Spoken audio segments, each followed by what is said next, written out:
I have never seen anything to like. I have never heard of anything to like. I think these caves are unique and simply exceptional. Une cathédrale et ses grottes, c'est pas la même chose. C'est moins compliqué à faire la cathédrale que ça. C'est fait dans du granit. C'est quand même un des matériaux les plus durs. Pour moi, c'est pas une grande précision. C'est d'une extrême précision. On peut refaire une cathédrale avec 300 tailleurs de pierre bien motivés, mais Barabar, c'est actuellement dans la mesure de l'impossible. Bienvenue au cœur de l'Inde ancienne, dans un chapitre oublié de son histoire, qui pourrait bien changer l'histoire.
De tous les pays que nous avons eu la chance de visiter, l'Inde est probablement celui qui nous a le plus impressionnés.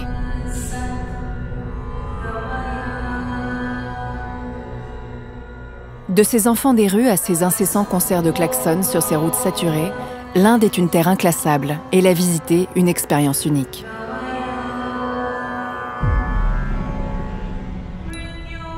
Leader technologique mondial et pays le plus peuplé au monde avec plus d'1,3 milliard d'habitants, pont entre temps ancien et modernité, entre science et spiritualité, l'Inde est porteuse d'une riche histoire dans laquelle les Védas, au cœur de la tradition hindoue, constituent un véritable trésor littéraire et spirituel. Ces vieux écrits, rédigés en sanskrit, langue ancienne et sacrée de l'Inde, sont composés de rituels, d'hymnes, de prières et de connaissances philosophiques qui ont considérablement influencé la pensée indienne. Les plus célèbres sont probablement la Bhagavad Gita et le Mahabharata, où quelques-uns ont cru voir le portrait d'une Inde ancienne fantastique et technologique. Mais ces récits, comme tous ceux fondateurs des peuples du monde, sont considérés comme mythologiques et comme le reflet de l'imagination fertile des anciens auteurs. Comment pourrait-il en être autrement? Science et technologies avancées dans un lointain passé sont, selon notre histoire, rigoureusement impossibles. Avant ces récits fondateurs, nous étions des humains préhistoriques, de simples primitifs, comme nous l'aurions été durant près de 220 000 ans, vivant simplement de chasse et de cueillette.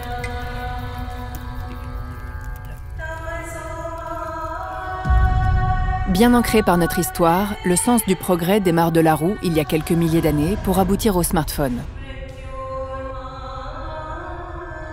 La première et unique révolution industrielle humaine a eu lieu en Europe il y a un peu moins de 2 siècles.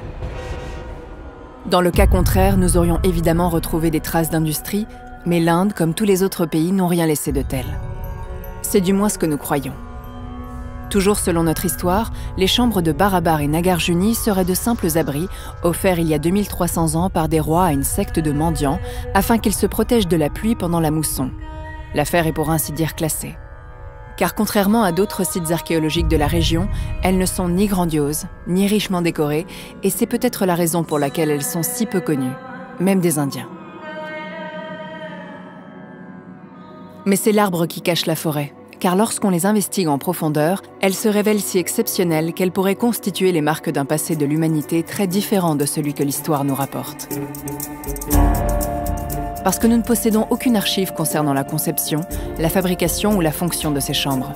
Parce qu'elles sont uniques, jusqu'à preuve du contraire, de telles prouesses n'ont jamais été reproduites ni en Inde, ni ailleurs dans le monde. On ne peut pas se lancer sur un travail comme ça du jour au lendemain en disant bah, tiens, on va faire une grotte, etc.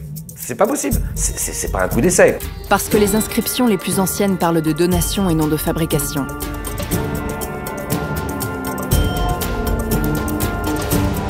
Parce qu'elles ont été réalisées avec une précision digne du monde industriel moderne. C'est d'une précision hallucinante. Aller taper sur du millimètre, on va faire ça sur de l'auscultation, on va faire ça sur de la surveillance d'ouvrages d'art. On a du mal à imaginer sur des tels volumes. Oui, c'est ultra précis. Parce que leur forme ne révèle leur réelle complexité qu'avec des scans 3D. Effectivement, on ne suit pas une forme parfaite, mais on suit une répartition, un volume symétrique parfait, qu'on soit à droite, qu'on soit à gauche, en haut ou en bas. Parce que leur conception fait intervenir des savoirs mathématiques très au-delà de ceux attribués à l'Inde ancienne. Il faut maîtriser le nombre pi avec beaucoup de décimales après la virgule. Et parce qu'elle joue avec les fréquences sonores comme aucun autre endroit au monde, et que c'est peut-être là que réside la véritable clé de leur mystère.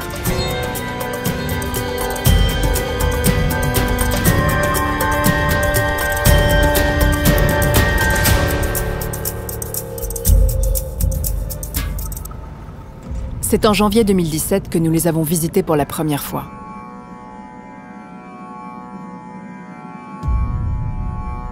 Inscrites au patrimoine mondial de l'UNESCO, les chambres se répartissent sur les sites archéologiques de Barabar et Nagarjuni. À une quarantaine de kilomètres de Bodh Gaya, ville célèbre pour le bouddhisme, car c'est ici que le Bouddha aurait vécu son illumination.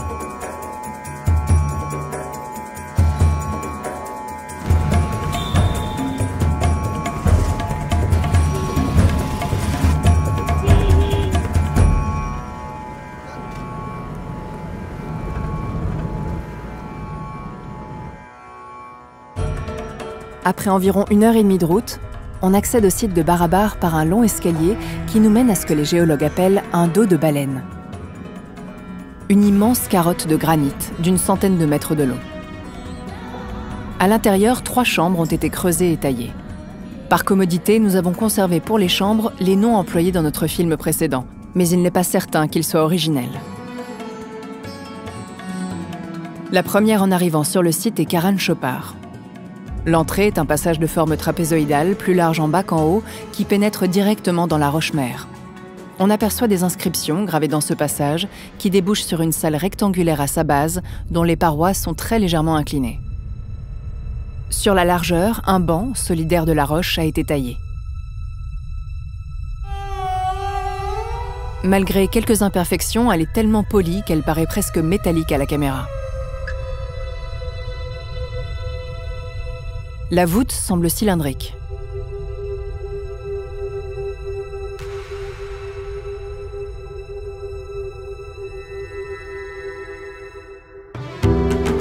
Passons maintenant sur l'autre versant de ce dos de baleine. Voici l'entrée de la chambre Sudama. Différente de la précédente parce qu'elle possède d'abord un renfoncement, que les tailleurs de pierre appellent un premier nu, dans lequel le passage est taillé. Également gravé d'inscriptions, il mène à une salle rectangulaire, surplombée d'une voûte cylindrique et des parois lisses et brillantes, légèrement inclinées elles aussi. Dans cette paroi, on aperçoit une niche, pas terminée et pas d'époque. La paroi qui lui fait face possède une forme courbe et est coiffée d'une portion de coupole qui la fait ressembler à un champignon. Au centre de cette paroi, un passage mène à un dôme avec un plafond en forme de demi-sphère.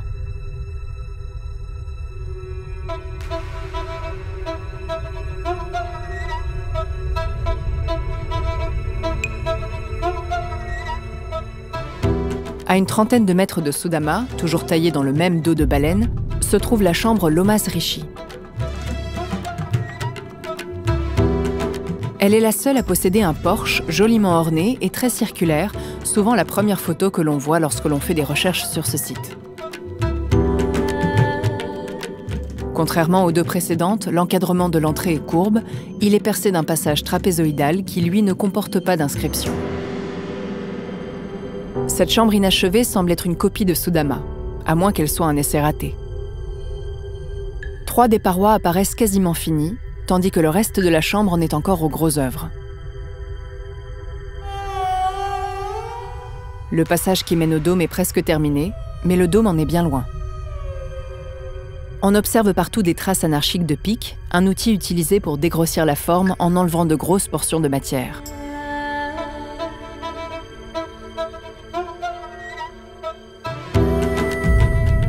Depuis ce dos de baleine, un chemin mène à la dernière chambre, isolée, de Visvasopri, qui est également inachevée.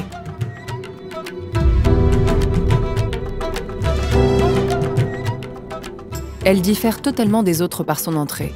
C'est une sorte de vestibule, quasi terminé, car ses parois sont polies mais pas le sol. Une inscription est gravée sur la paroi de droite. Un passage trapézoïdal débouche sur une pièce pas assez avancée pour déduire la forme finale, probablement circulaire.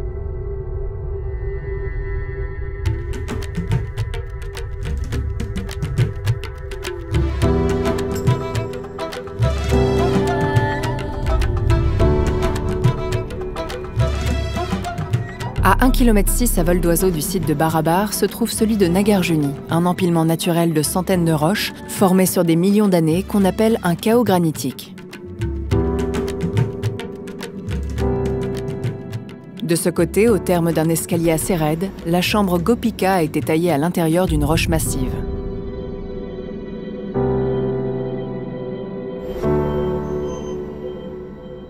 Un passage trapézoïdal sans encadrement, ressemblant à celui de Karan Chopar, mène à une grande salle de forme ovale.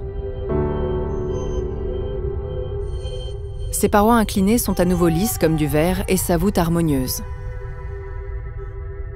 Une longue fissure la traverse dans toute sa longueur.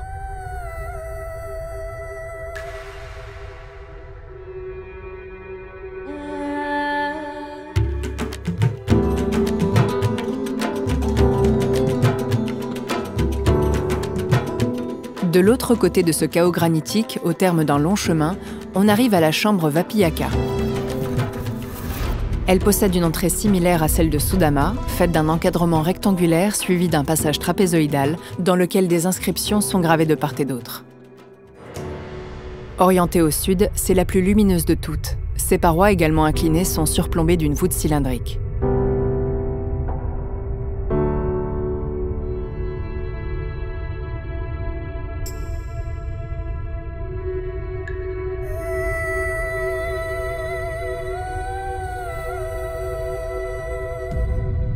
Dans la roche juste à côté, le passage d'entrée de Vadatika se trouve un peu enclavé. De sections trapézoïdales du même type que ceux de Karan Chopar et Gopika, il nous conduit à une salle entièrement courbe, en forme harmonieuse de chaussons, dont les parois sont à nouveau totalement lisses.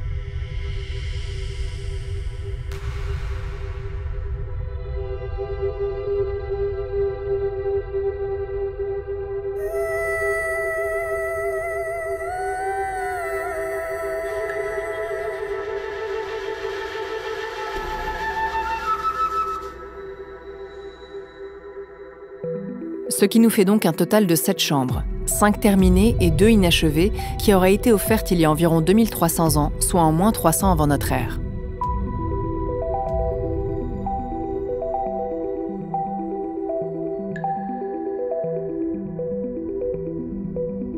Nous avons été très surpris par leurs parois dressées, lisses et planes comme des plaques de marbre, si lisses et polies qu'on s'y reflète presque comme dans un miroir, alors qu'elles ont pourtant été taillées dans le granit, une des roches les plus dures.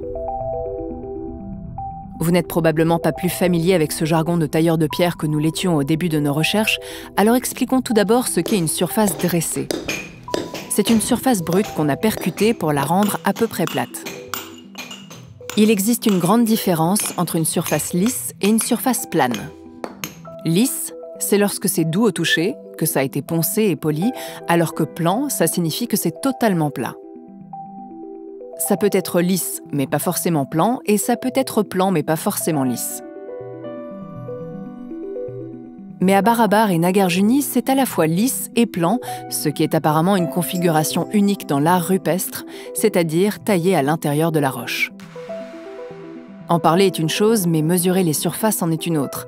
Et pour ça, nous employons entre autres outils un rugosimètre. Mais ceux qui ne nous connaissent pas doivent certainement se demander ce qu'est cet appareil, ce que nous faisons avec et qui nous sommes.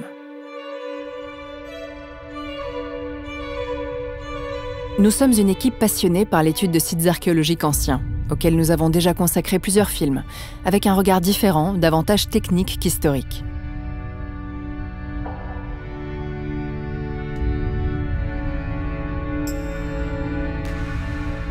Car lorsque les écrits sont muets, les édifices parlent. Leur conception et leur réalisation témoignent du niveau scientifique et technique de leurs auteurs et racontent leur rapport au monde. Par leur étonnante complexité, les chambres de Barabar et Nagarjuni sont une véritable énigme, dont vous allez bientôt prendre toute la mesure. Confronté à une énigme sans solution apparente, le philosophe et mathématicien français René Descartes recommandait de se défaire de ses a priori et préjugés, c'est-à-dire tout ce qu'on croit savoir sur un sujet, pour faire table rase et repartir de zéro. Face à ce genre de surface, nous ne nous interdisons donc pas de penser au-delà de l'ouvrier en tenue légère équipé du simple marteau-burin qui jalonne les représentations du passé et capable de prouesses qui défient notre raison moderne. Et si notre histoire avait oublié? Comme le mécanisme denticitaire, par exemple, présenté dans notre film précédent, disparu depuis 2000 ans avant qu'on en retrouve un exemplaire au fond de la mer. Un mécanisme qui remet en question tout ce qu'on croyait savoir du niveau scientifique et technique des Grecs anciens. Le pire est que, non contente de l'avoir oublié, l'histoire ne prenait pas au sérieux les auteurs qui l'évoquaient. Mais revenons à notre rugosimètre. Cet appareil permet de mesurer la rugosité d'une surface, soit les écarts entre ses reliefs au micron ou micromètre, c'est-à-dire au millième de millimètre. Pour vous expliquer son fonctionnement, nous avons fait appel à Michael Toutain, un ingénieur du fabricant de notre appareil. Le SJ210 se compose donc d'un corps, d'un stylet à patins pour prendre des rugosités sur surface plane. On mesure ce qu'on appelle la rugosité. C'est une mesure d'état de surface d'un produit. Le RZ est un type de mesure, plus sa valeur est petite et plus la surface est lisse et sans défaut. Le granit est composé de quartz, de feldspath et de mica. Le quartz étant le plus dur et le plus difficile à rendre plat et à polir, mesurer la précision de la surface sur le minéral le plus dur permet de déterminer la précision globale et donc de déterminer la qualité de l'ensemble du travail. En 2017, lors de notre première visite, le géologue Éric Gontier avait passé le rugosimètre à Barabar et Nagarjuni et voici ce que nous avions obtenu. Pour apprécier ces résultats, il nous faut un point de comparaison. Nous avons demandé à Michael de passer le rugosimètre sur ce que l'on appelle un marbre, bien que ce soit une plaque de granit polie industriellement. On va faire une mesure sur un marbre donc fabriqué par un procédé industriel, donc qui va être rectifié et donc c'est du granit. On va lancer notre mesure tout simplement. On peut en même temps voir la valeur de RZ de 9,492. Ces marbres sont faits par des machines en fait. Et on s'aperçoit que sur des grottes en verticale, faites à la main, avec des valeurs, on va dire, de RZ 9 fois moins imposantes, c'est plutôt incroyable quand même. Pour continuer dans les comparaisons, cette plaque de marbre a été polie de cette manière, avec cette machine. Et lorsque l'on passe le rugosimètre dessus, voici ce que l'on obtient. Et sur le verre d'une vitre, nous avons refait environ 80 mesures à Barabar en avril 2023.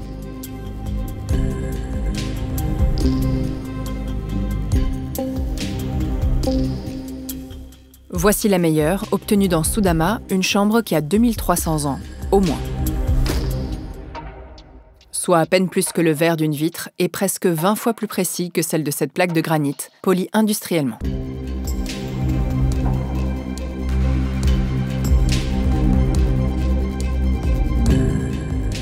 C'est absolument incroyable. On croyait que ça a été fait avec au laser. Enfin, ça n'a pas été fait au laser. Ça, c'est fait à la main. Face à de telles parois, on ne peut en effet s'empêcher de penser à l'emploi de machines puissantes, ce qui simplifierait considérablement la question. Mais à ce stade de l'enquête, de petites imperfections semblent orienter vers l'utilisation d'outils guidés par la main de l'homme, à un niveau de précision étonnant, il faut bien l'admettre. Le résultat de 9,492 ne signifie pas que nous serions aujourd'hui incapables de polir du granit aussi précisément qu'à Barabar, mais tout simplement que cela suffit amplement pour vérifier la conformité de certaines pièces industrielles. C'est dire le niveau de soin apporté aux parois de ces chambres, des parois quasi verticales comme le fait remarquer Michael Toutain. Car ce n'est pas du tout la même chose de polir des surfaces dans le sens de la gravité que verticalement, ou pire, dans les voûtes. Mais pour mieux apprécier le caractère exceptionnel du travail effectué à Barabar, allons visiter le site de Son Bandar.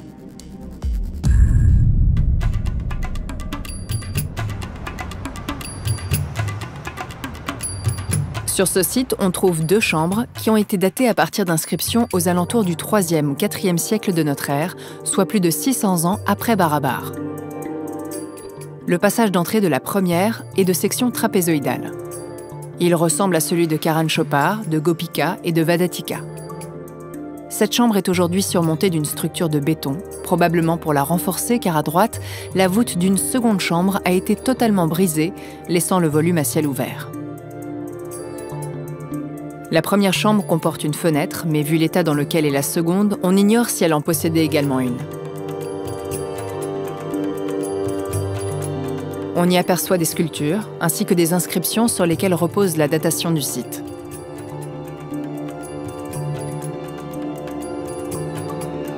Mais l'humain ayant la fâcheuse habitude de remplacer le nom de ses prédécesseurs par le sien, cette datation est contestée par un indologue, c'est-à-dire un archéologue dédié à l'Inde.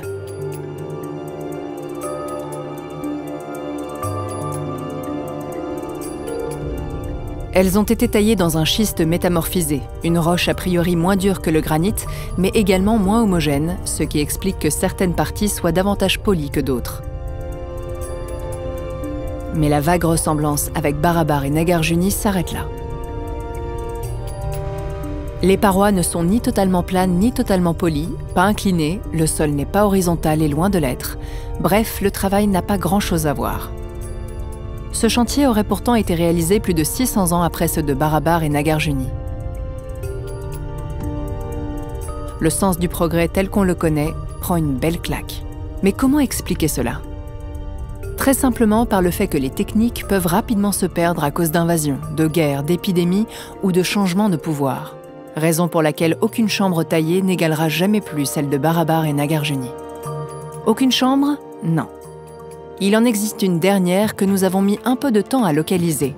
Ceci afin d'éviter une ou plusieurs journées perdues, car en Inde, les distances ne s'apprécient pas en kilomètres, mais en durée de parcours.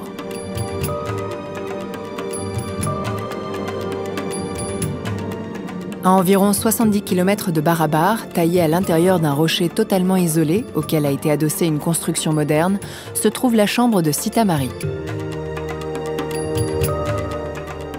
Très petite, environ 5 mètres sur 3,50 mètres, sa forme pourrait être un croisement entre celle de Vapiyaka et celle de Vadatika. Comme elle est utilisée religieusement de nos jours, il nous a été difficile de l'investiguer plus profondément. Les surfaces ont été bien dégradées et n'apparaissent pas en polymiroir comme à Barabar, car elles sont recouvertes de suie, ce qu'au passage, on ne voit ni à Barabar, ni à Nagarjuni. Elle est dépourvue d'inscription et personne ne sait si elle faisait partie du lot des chambres de Barabar et Nagarjuni, ni si elle a été réalisée avant ou après.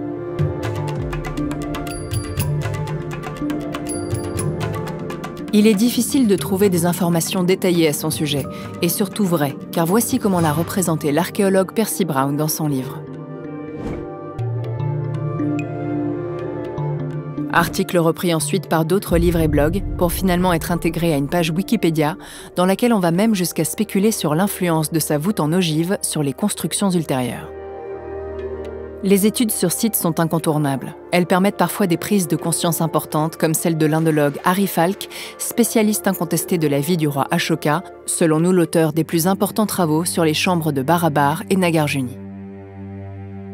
Voici ce qu'il a écrit à leur sujet dans son livre, l'un des plus complets à ce jour. Seule la combinaison de dévotion, de croyance en la réalisation de l'impossible, de fanatisme, d'indifférence à la dépense, d'un sens de l'esthétique, d'un amour de la perfection technique et d'un désir de reconnaissance par les générations à venir amènerait quelqu'un à initier un tel travail. Cette combinaison n'a pas d'égal dans l'Inde ancienne. Avant toute chose, faisons un bref historique de la découverte de ces chambres. 1785, John Herbert Harrington découvre 4 des chambres à l'abandon depuis des siècles. Karan Chopar, Sudama, Lomas Rishi et Gopika. Personne ne sait plus qui les a réalisées, ni quand, ni pourquoi. 1811, Francis Buchanan trouve une nouvelle chambre à Barabar, Visvasopri, et 2 autres à Nagarjuni, Vapiyaka et Vadatika. 1837, James Prinsep déchiffre à Nagarjuni des inscriptions en brahmi, une langue employée il y a plus de 2000 ans, qui nous apprennent que Vapiyaka, Vadatika et Gopika ont été offertes par le roi Dasaratha à la secte des Ajivika afin qu'ils se protègent de la pluie. 1847, Markham Kitto découvre sur la façade de Karan Chopar une inscription en brahmi presque effacée et illisible. 1861, Alexander Cunningham attribue les chambres de Barabar au roi Ashoka, supposé être le père ou le grand-père de Dasaratha. 1925, Eugène Hulch déchiffre l'inscription découverte par Kitto et conclut que toutes les chambres de Barabar, comme celles de Nagarjuni, sont également des abris contre la pluie. L'affaire de ces énigmatiques chambres est enfin résolue. Mais en 1997, Harry Falk conteste la traduction de Hulch. Si les chambres de Barabar ont bien été offertes par le roi Ashoka, aucune fonction n'est mentionnée. Voilà où en était la recherche en 2017, au moment où nous les avons découvertes. 3e roi de la dynastie Maurya, fondée par son grand-père, le roi Chandragupta Maurya, Ashoka serait donc le commanditaire de ces chambres. À la 8e année de son règne, désireux d'annexer l'état féodal et pacifiste du Kalinga, Ashoka entraînera l'Inde dans la guerre la plus meurtrière de son histoire, qui fera plus de 100 000 morts et plus de 150 000 prisonniers. Ashoka followed Iranian mercenaries to have that Kalinga war effected, to his desperation in the end. Et pris de terribles regrets, Ashoka se convertira au bouddhisme et partira une année en retraite dans un monastère. The small movement of the Buddhists, it was not a big thing as we know nowadays. It was a small group. And without Ashoka, Buddhism would have disappeared. Il aurait régné environ 28 ans et aurait donc légué les chambres de Barabar à la secte des Ajivika, composée de mendiants qui vivaient quasiment nus. Ashoka changed India from a clay and bamboo country to a stone country. Same thing like Augustus changed Rome from a wooden town to a stone town. There's nothing that you can point out and say this stone technology was there. And at such a height of technology, it's not just stonework, it is perfection. Avec les piliers d'Ashoka, d'une trentaine de tonnes chacun, ces chambres constitueraient donc les premières œuvres Maurya de pierre, dont l'une des caractéristiques principales est le polymoria. Parlons maintenant de la datation des chambres qui s'appuie sur les inscriptions gravées. Si on se fie à celles attribuées à Ashoka, les premières seraient celles de Barabar. Parmi elles, Sudama aurait été la première léguée par Ashoka. On trouve une dédicace qui a été traduite ainsi. Cette grotte, appelée Nigroda, a été léguée aux Ajivika par le roi Priyadarsine quand il a été oint pour sa 12e année de règne. Priyadarsine se rapporte à Ashoka, le mot Ajivika a été gratté et aucune fonction n'est indiquée.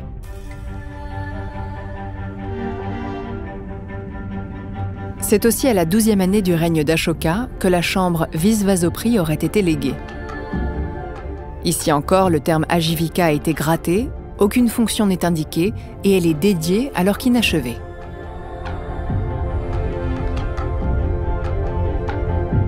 Puis 7 ans plus tard, Karan Chopar aurait été légué aux Ajivika. Suivant Eugène Hulch, l'inscription a longtemps été interprétée comme ceci. Dans ma 19e année de règne, moi, le roi Priyadarsine, offre cette grotte de la très plaisante montagne Kalatika pour servir d'abri durant la saison des pluies. Mais après l'avoir nettoyée, Harry Falk a proposé une nouvelle lecture. Quand le roi Priyadarsine a été oint pour sa 19e année de règne, il s'est rendu à Jaluta et cette grotte nommée Supriyaksa a été léguée aux Ajivika. There's no proposal from my side. There's only a reading, and everybody who goes there has no choice but to read the same thing. Plus de mention d'abri donc. Quant à Lomaz Rishi, elle ne comporterait aucune dédicace datant de la période Ashoka parce qu'elle serait inachevée. Mais l'argument ne tient pas face à Visvasopri, qui n'est pas non plus achevé et pourtant dédié. Les chambres de Nagarjuni auraient quant à elles été léguées par le successeur d'Ashoka, Dasarata, fils ou petit-fils d'Ashoka, dès qu'il serait monté sur le trône. Une première inscription dit « Cette grotte appelée Vapiyaka a été léguée au respectable Ajivika comme résidence pour la saison des pluies, pour aussi longtemps que la lune et le soleil dureront par Dasarata, aimé des dieux dès qu'il fut installé comme roi. » Même texte sur Vadatika et Gopika, seul le nom des chambres change. There's only a short time between Ashoka and Dasharatha, and he could have been his son, or he could have been his grandson. Si Dasarata les lègue dès son arrivée sur le trône, c'est qu'elles étaient déjà réalisées. The idea that all the caves have been ordered to be made by Ashoka is quite widespread. Ce qui implique que toutes les chambres de Barabar et Nagarjuni auraient donc été produites en 28 ans, soit la durée totale du règne d'Ashoka. Fait important, aucune de ces inscriptions, ni à Barabar ni à Nagarjuni, ne mentionne la fabrication, mais seulement des donations.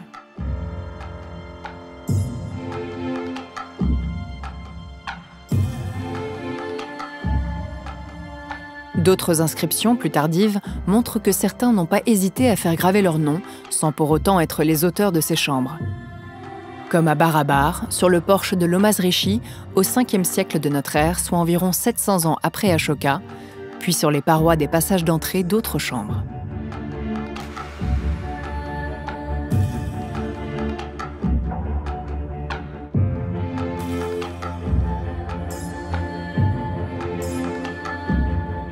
On trouverait enfin une mention de la donation des chambres de Barabar par Ashoka à la 27e année de son règne, mais l'indologue Jules Bloch reste prudent, si les donations de grottes aux Ajivikas sont bien de lui. La partie supérieure, dénuée d'inscriptions de l'un de ces spectaculaires piliers brisés, a été transportée à Bodh Gaya.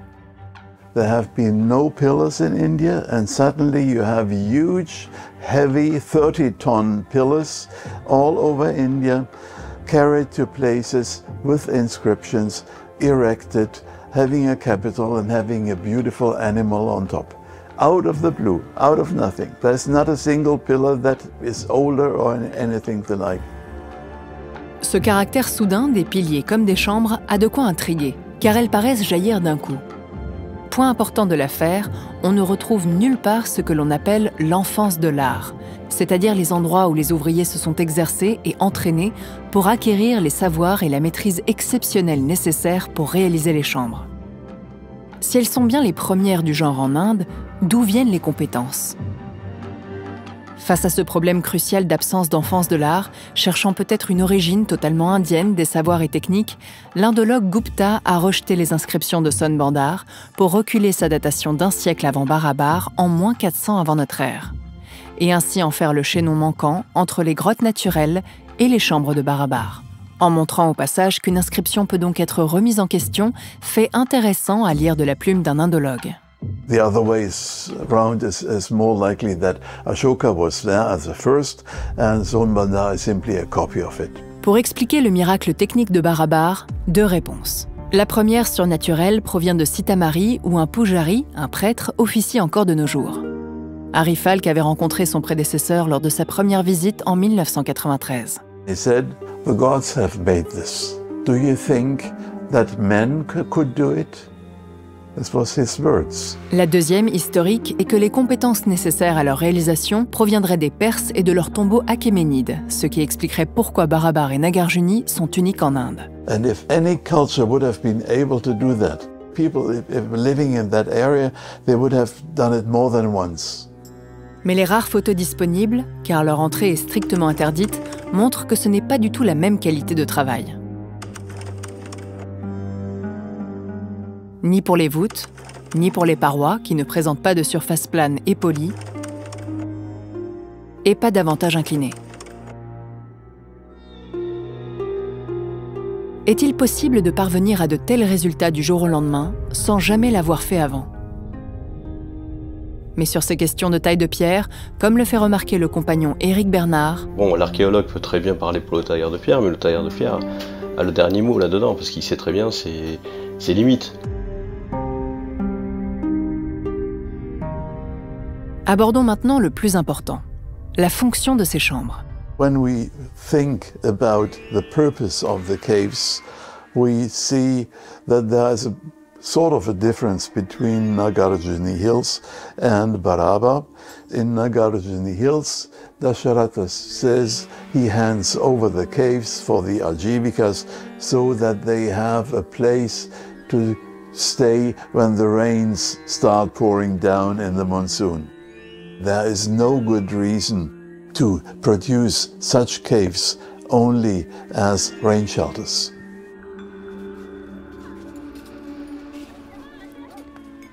For my taste, these caves are royal caves. This brilliance is royal. It has nothing to do with the life of an ordinary ascetic, be he Buddhist or Ajivika or Jain or whatever.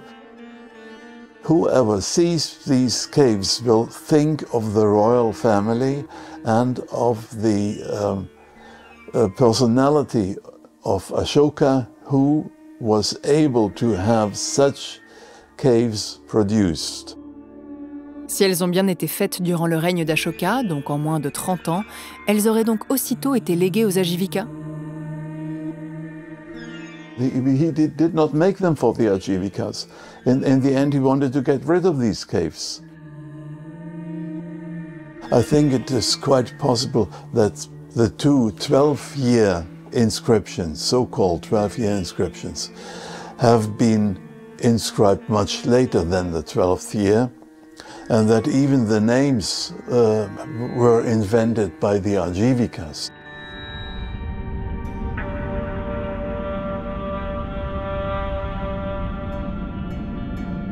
Bon, récapitulons. Ces chambres seraient, avec les piliers, les premières œuvres Maurya de pierre polie. Elles auraient été réalisées sur une période d'environ 28 ans. Elles sont les premières du genre et les savoirs auraient pu être importés. La fonction d'abri ne serait pas nécessairement leur fonction première. Toutes les inscriptions pourraient avoir été gravées bien après la réalisation de ces chambres et ne constituent pas des preuves irréfutables de datation et de fonction. Et finalement, la synthèse de tous les travaux antérieurs ne nous apporte aucune certitude. It saves a lot of time thinking if you stick to your own idea, and particularly if you have written about something. That's the end of most wrong ideas. They stay there, because otherwise you would have to confess in writing that in earlier writings you have been wrong. Précisons que la présence d'Harry Falk dans ce film n'implique pas qu'il épouse nos hypothèses. Nous le remercions sincèrement d'avoir joué le rôle difficile de porte-parole d'une communauté archéologique, ne s'exprimant pas ici d'une même voix, ce qu'il résume avec humour. If you have two archaeologists, you find three opinions. So every possible opinion has been published in writing and in lectures. So without making one better than the other. Mais rien d'anormal. Il manquait à tous ces chercheurs des informations que la technologie de leur époque ne pouvait leur fournir. Et c'est exactement à ce moment-là que notre équipe entre en scène. Lors de cette session de janvier 2017, nous avions essayé de mesurer ces chambres au télémètre, un laser qui mesure la distance. Mais ça n'a pas fonctionné à cause des parois inclinées. Le laser impactait plus bas en face et rendait les mesures précises impossibles. C'est pour cette raison que nous avons demandé à la société Art Graphique et Patrimoine, ou AGP, fondée par un ancien tailleur de pierre, fils et petit-fils de tailleur de pierre, de scanner en 3D les chambres de Barabar et Nagarjuni. Chacune a été scannée dans l'état, avec à minima 2300 ans d'usure, de la poussière, des nids de guêpes et des concrétions calcaires sur certaines parois dues à des infiltrations d'eau, ainsi que toutes les dégradations faites au cours du temps. Il nous faudra 2 jours entiers sur place, à raison de 3 à 6 sessions de scan par chambre, chacune étant définie par environ 100 à 300 millions de points, soit un point tous les millimètres, avec une précision absolue d'environ plus ou moins 2,5 mm. Cette imprécision fait varier les volumes en proportion, ce qui impacte beaucoup moins les angles. AGP a ensuite assemblé tous les nuages de points pour chaque chambre. Ces nuages de points représentent les chambres en 3 dimensions, sans aucune déformation optique. On pourrait croire qu'en fait, c'est une modélisation 3D géométrique qu'on a fait. On va numériser en 3 dimensions comme un IRM l'existant. Une fois qu'on l'a en 3 dimensions, on le coupe en tranches, comme un IRM, pour comprendre, pour interpréter. Ce ne sont donc pas des reconstitutions en images de synthèse, mais des représentations exactes des formes, ce qui s'apprécie plus facilement avec les scans des chambres inachevées Lomas-Richer et Visvasopri. Elle est inachevée ou modifiée, on ne sait pas. On voit tout de suite que la captation elle est réelle. Et sur toutes les autres, c'est la même chose. C'est pas parce qu'on a l'impression de voir un truc parfaitement géométrique que c'est du pipeau. Non, c'est la réalité telle qu'elle a été captée par l'appareil métrologique. Lors du bouclage du précédent film, AGP nous avait fourni quelques planches en nous annonçant que les chambres étaient toutes symétriques dans leur longueur. Symétrique ? Si vous n'avez pas sursauté à l'évocation de ce mot, c'est parce que vous ne savez pas encore exactement ce que cela implique. Symétrique, cela signifie qu'on peut couper la chambre en 2 dans le sens de la longueur et superposer exactement chaque partie sur l'autre, la moitié gauche sur la moitié droite, et inversement. Si vous le faites chez vous, il n'est pas certain que la pièce soit symétrique, car la tolérance de précision dans les constructions modernes varie de quelques centimètres. Mais pour chiffrer ces symétries, il nous fallait le rapport d'analyse détaillé des scans. C'est un dossier d'environ 40 pages de planches, de chiffres et de constats, dont nous allons vous livrer quelques aspects. En préambule, AGP prévient d'un bruit dû aux surfaces très réfléchissantes qui rendent la mesure légèrement floue. Il y a un effet miroir dessus. Et cet effet miroir, il va refléter le laser et donc ça nous donne ce bruit de mesure-là. Des stries apparaissent aussi à divers endroits, mais elles n'existent pas dans la réalité. Justement, c'est le bruit de mesure qu'on voit ici. On a l'impression que les marquages ici sont très profonds, alors qu'on parle de 5/10 de mille. Nous allons décomposer les volumes de cette manière. Grande paroi, petite paroi, ligne de naissance des voûtes et évidemment, voûte. Sur cette coupe du scan au sol, le trait extérieur a une certaine épaisseur. Parce que le mur n'est pas parfaitement vertical. La différence d'aplomb qu'on a là, c'est cette épaisseur qu'on retrouve là. Et on la voit directement avec la 3e dimension. Pour vous familiariser avec leur langage, sur cette planche, AGP nous informe d'un tracé au sol avec quasiment aucune déformation, ce qui signifie... On peut dire qu'à 0,10 degrés près, on est parfait. Ce qui est en relatif la perfection. Et lorsqu'il est question de symétrie, comme par exemple ici avec Gopika, où 62% des 350 millions de points se trouvent à la même place à plus ou moins 2,5 mm. Sur des formes complexes comme ça, oui, on est parfaitement symétrique. Oui, il n'y a pas de discussion, là, c'est symétrique. Voici donc l'essentiel de ce rapport. Chambre numéro 1, Vapiaka. Ce scan est défini par 132 millions de points. Passage d'entrée précisément centré sur le petit côté. Rectangle au sol avec quasiment aucune déformation, angle droit parfait à 1/10 de degré près.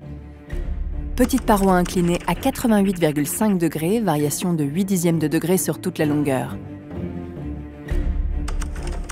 Grande paroi à 87 degrés, variation de 1/10 de degré. Voûte formée par un arc de cercle parfaitement centré. Sol et lignes de mire parfaitement horizontaux. Symétrie longitudinale, voûte coupée dans le sens de la longueur, partie droite superposée sur partie gauche et inversement, 69,7% des points à la même place à plus ou moins 2,5 mm. Symétrie transversale dans le sens de la largeur, 75,1% des points à plus ou moins 2,5 mm. Chambre numéro 2, Karan Chopard. Nuage composé de 132 millions de points. Passage d'entrée placé à l'intersection d'un carré construit sur le petit côté. Rectangle au sol, quasi parfait. Petite paroi inclinée à 89 degrés. Grande paroi inclinée à 87,3 degrés. Voûte formée par association de 3 arcs de cercle centrés. Sol parfaitement horizontal. Symétrie longitudinale, 77,6% des points à la même place. Symétrie transversale, 67,8% des points à la même place. Chambre numéro 3, Vadatika. Nuage composé de 110 millions de points. Passage d'entrée centré sur le petit côté. Désaxé de 5 degrés par rapport à la perpendiculaire. Pas de ligne de mire, section entièrement courbe. Chambre formée par carré plus demi-cercle. Angle au sol de la paroi latérale, 85,5 degrés. Angle d'inclinaison de la paroi courbe du fond, 83,7 degrés.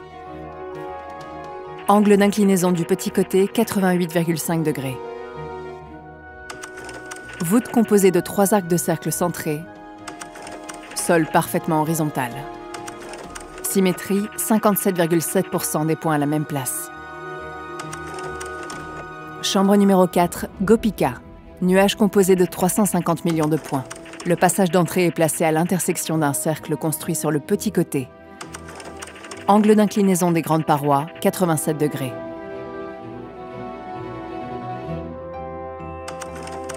Sol et ligne de mire précisément horizontaux.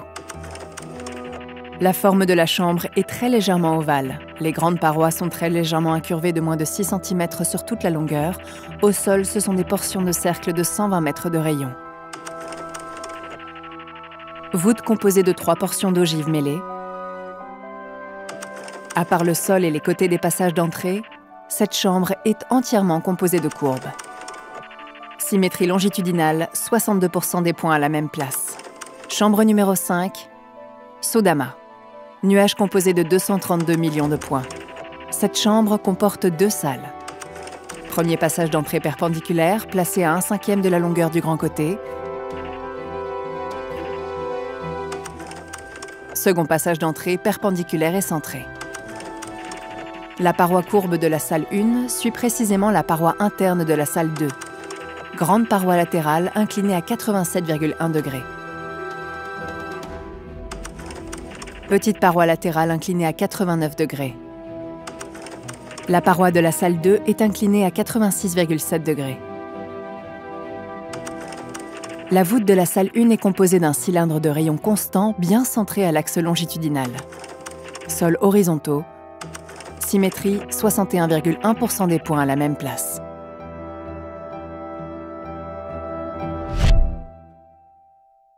Grâce à ce rapport, nous connaissons maintenant les contraintes données au tailleur de pierre avant qu'il commence le travail. Forme, dimensions précises et angle, ce que l'on appelle le cahier des charges. Et dans ce cas, il est proprement édifiant. D'abord, ces 5 chambres sont symétriques. La moindre variation dans la forme d'un côté va se retrouver en miroir de l'autre. Ensuite, la position des passages d'entrée répond à une logique géométrique particulière.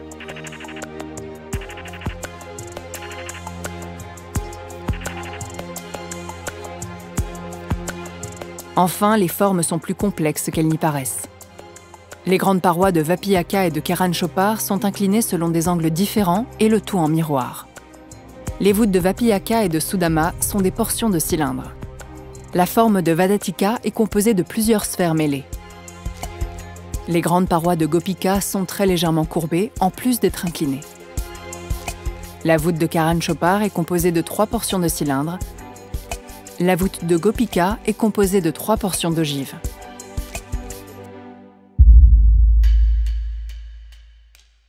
Un ingénieur géomètre et topographe a effectué un deuxième rapport à partir des données brutes du scan. Il a prolongé le travail d'AGP et a aperçu de nouveaux éléments. On part de ce découpage-là de portions de nuages, on les décompose. Je prends que les points mesurés par le scanner, uniquement eux. Et après, je demande au logiciel de venir faire le calcul du ou de la meilleure sphère qui va venir approcher l'ensemble de ces points. On refait la même chose par rapport à notre nuage de points qui est de l'autre côté, mais qui est complètement... Pour nous, c'est comme si c'était 2 nuages complètement indépendants dans l'espace. Et donc, on relance un nouveau calcul. Et c'est ça qui va devenir intéressant, c'est que quand on prend ces nuages de points qui sont positionnés à des endroits différents, on va obtenir des informations similaires de part et d'autre, à droite et à gauche. Autrement dit, ces 2 extrémités de la voûte sont des portions exactes de sphères, qui se trouvent en symétrie avec leur centre aligné. 3,956, 3,953, c'est peut-être numériquement des valeurs différentes, mais en termes de résultats et en termes de mesure et en termes de certitude de mesure ou d'incertitude de mesure, on peut très bien corréler ces 2 chiffres. Compte tenu des imprécisions, du bruit, du scan, 3,953 égale 3,956.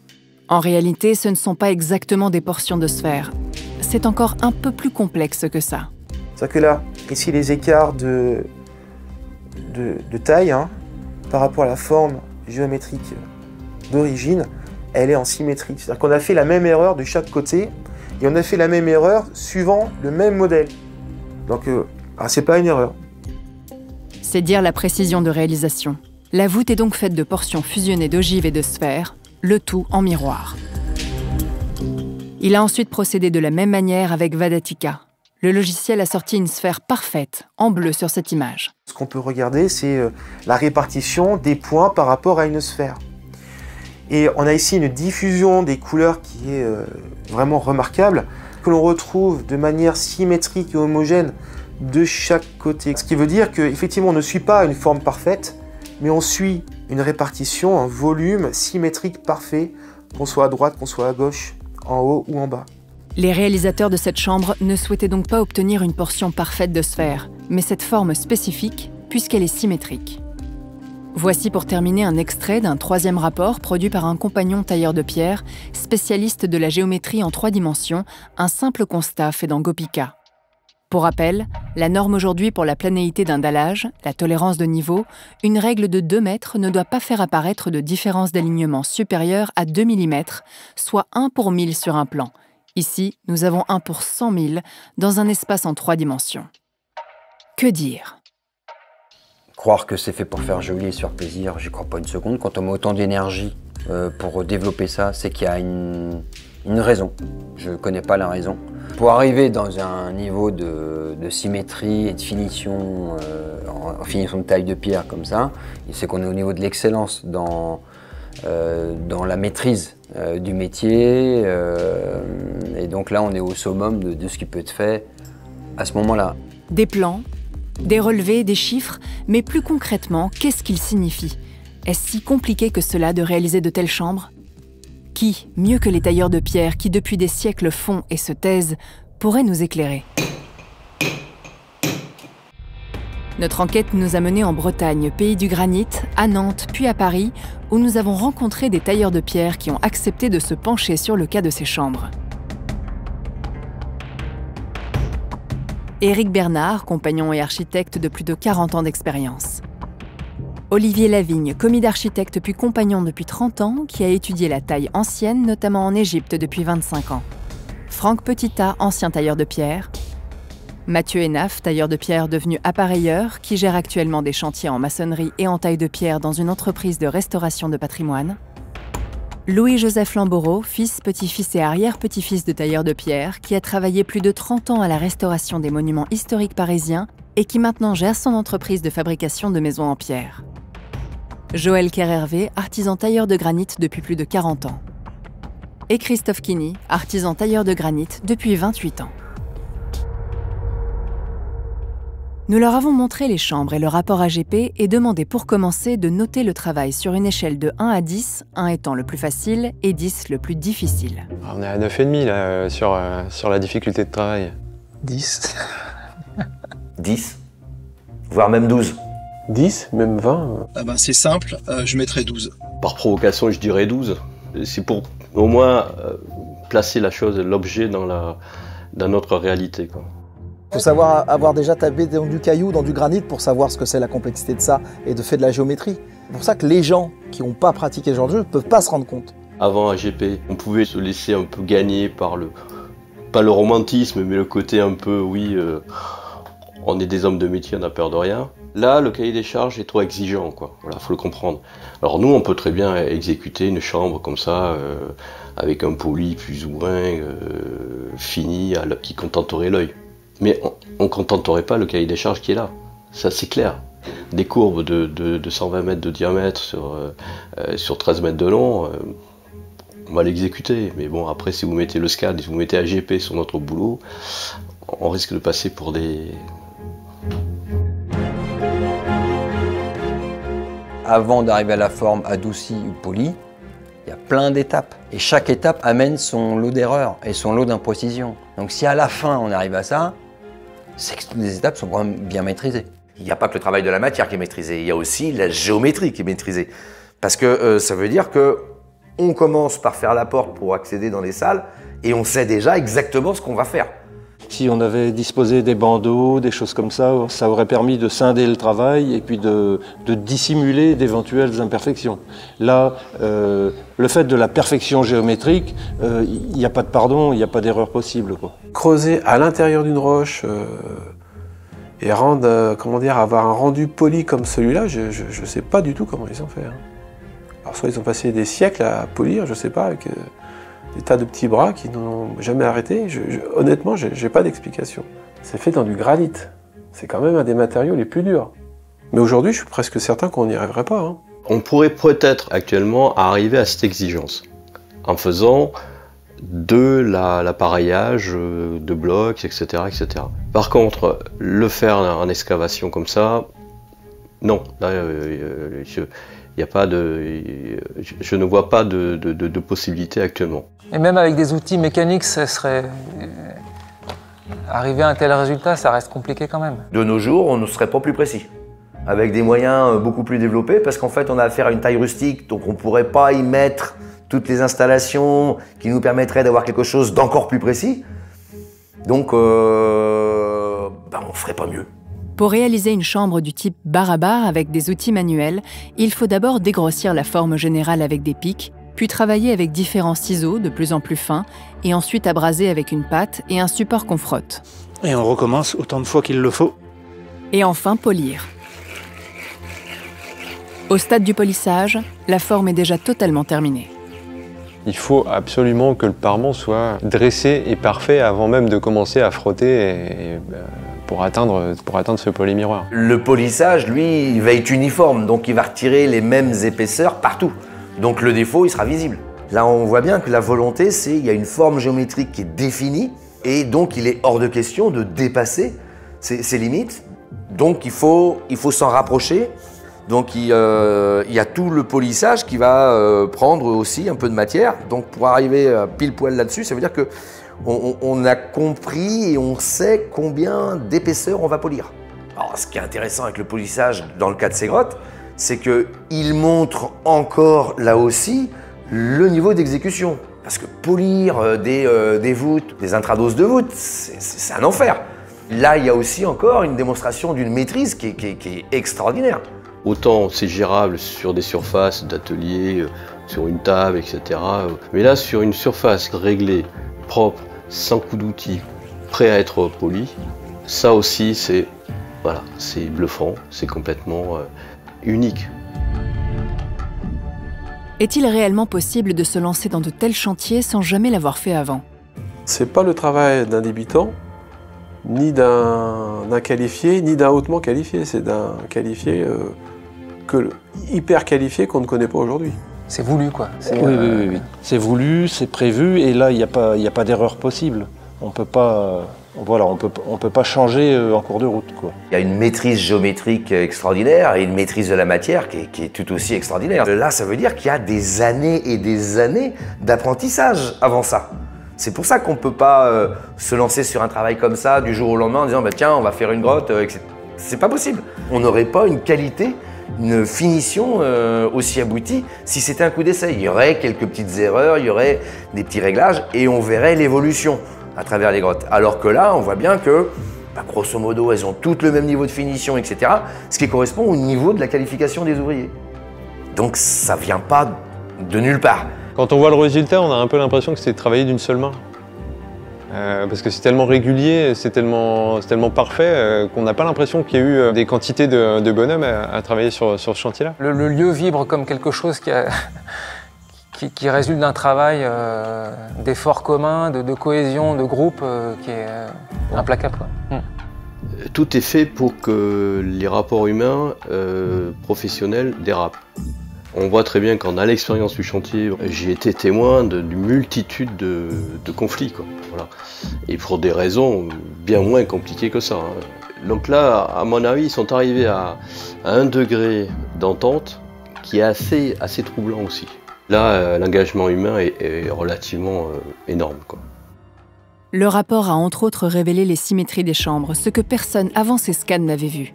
Obtenir des formes symétriques peut-il être accidentel? Ça peut pas être du hasard, hein. Clairement, c'est vraiment calculé, c'est fait exprès, quoi. Rien n'est fait au hasard. Tout a une raison. Ça me paraît évident. Le hasard est exclu de l'affaire. Ouais.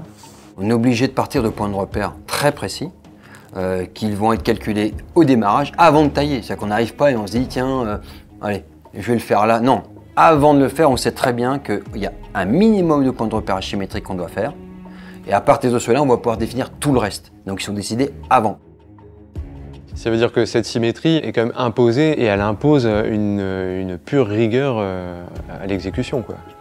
La symétrie, elle est quand même poussée assez loin dans la construction. C'est pas du tout du hasard. Ça a été voulu à un moment donné, ça a été exécuté ainsi. C'est ce que l'on constate aujourd'hui par les mesures. Si en plus on rajoute une symétrie au volume, ça multiplie par deux la complexité. Encore une contrainte supplémentaire. Si on n'a pas cette contrainte de symétrie, on avance et puis lorsque c'est convenable à l'œil, voilà, on arrête les frais, quoi. Par contre, s'il y a un cahier des charges tellement exigeant qu'il faut que le millimètre il soit partout, alors là, c'est une autre paire de manches. C'est 2 fois le travail, quoi. 10 fois le travail. Faire le copier-coller réversible des deux formes et arriver à ce taux d'erreur, c'est pareil. Là, c'est le pire du résultat de ce travail numérique qui porte tous les éléments de déstabiliser un professionnel, quoi. Que penser de la précision de réalisation révélée par les scans et les mesures? Arriver à être plus précis que ça va être très compliqué. Très très compliqué. C'est-à-dire que là, on sent qu'ils sont allés jusqu'au bout. Au vu des moyens de l'époque, je juge cette précision ahurissante, quoi. Ah oui, oui, oui. Pour moi, c'est pas une grande précision, hein. C'est d'une extrême précision. C'est d'une précision hallucinante.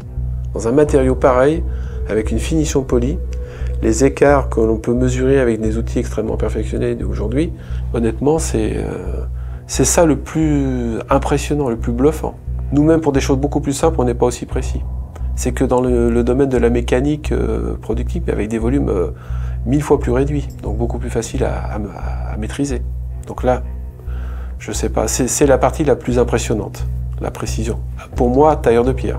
Aller taper sur du millimètre, on va faire ça sur de l'auscultation, on va faire ça sur de la surveillance d'ouvrages d'art, sur la surveillance de stations nucléaires, de choses ou d'ouvrages qui nécessitent d'analyser des mouvements qui sont eux au millimètre. Quand on voit les potentiels écarts relevés au scan 3D où on parle d'une symétrie avec des écarts de 3, 4, 5 mm maximum, c'est quelque chose qu'on a du mal à imaginer sur des tels volumes. Oui, c'est ultra précis.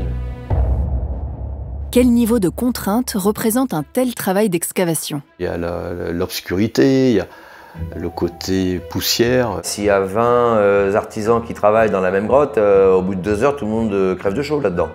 Donc il va falloir aussi à un moment sortir, il va falloir rafraîchir, il y aura le problème de la lumière.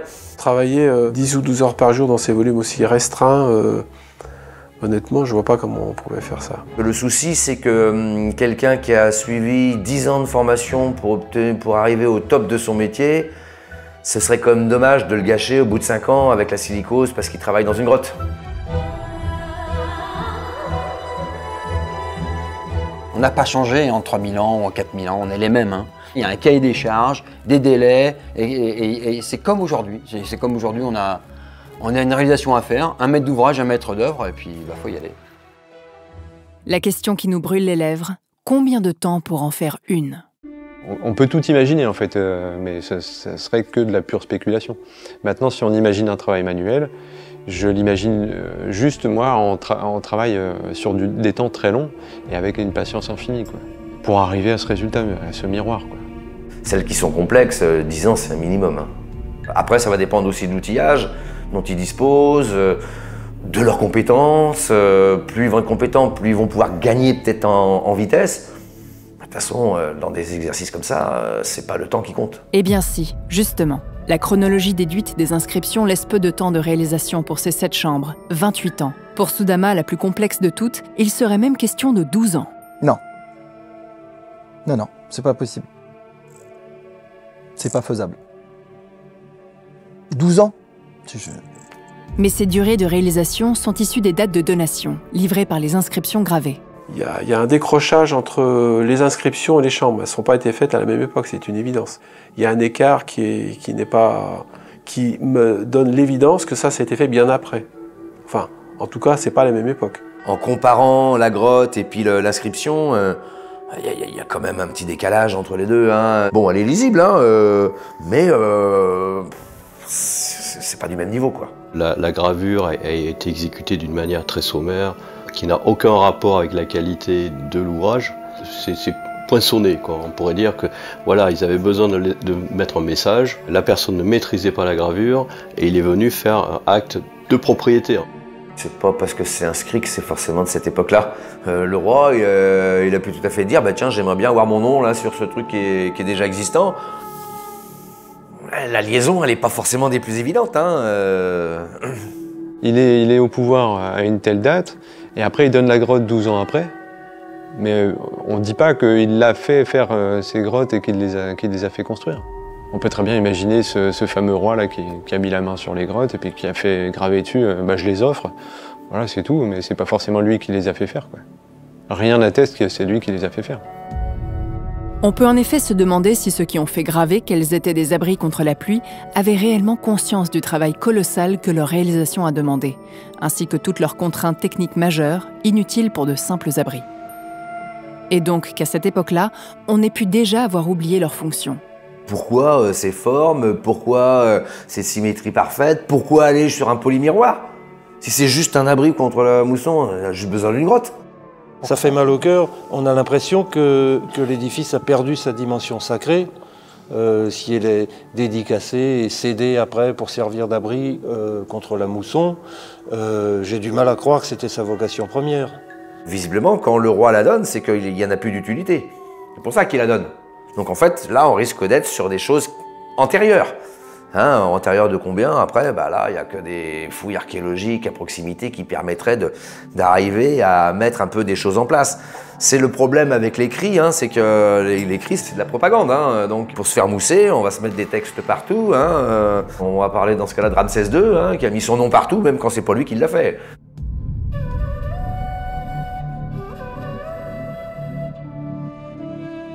Quand je vois le travail de ces chambres, je suis ébahi, stupéfait, admiratif, sans voix, déconcerté. Je suis perdu. Je me dis comment ça a pu être fait. Juste cet ensemble de chambres, c'est quelque chose de fantastique. Ouais. C'est de l'ordre du fantastique.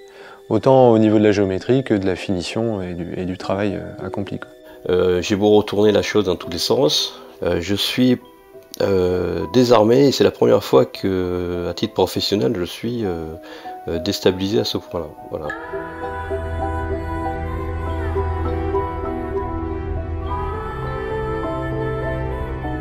Par peur de voir bousculer leur conception du passé, certains diront probablement que nos anciens étaient capables de grandes choses que nous, les modernes, avons perdues. Mais si c'était si simple, ces chambres ne seraient pas les seules, car les chantiers qui ont suivi en Inde, bien que grandioses, n'ont pas grand-chose à voir.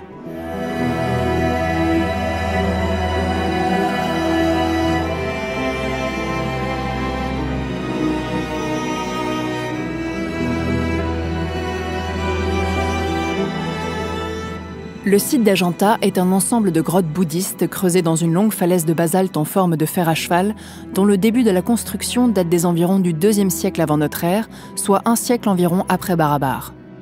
Abandonné et oublié durant des siècles, redécouvert en 1819 par des soldats britanniques, ce site, aujourd'hui classé au patrimoine mondial de l'UNESCO, est considéré comme l'un des plus grands trésors architecturaux de l'Inde.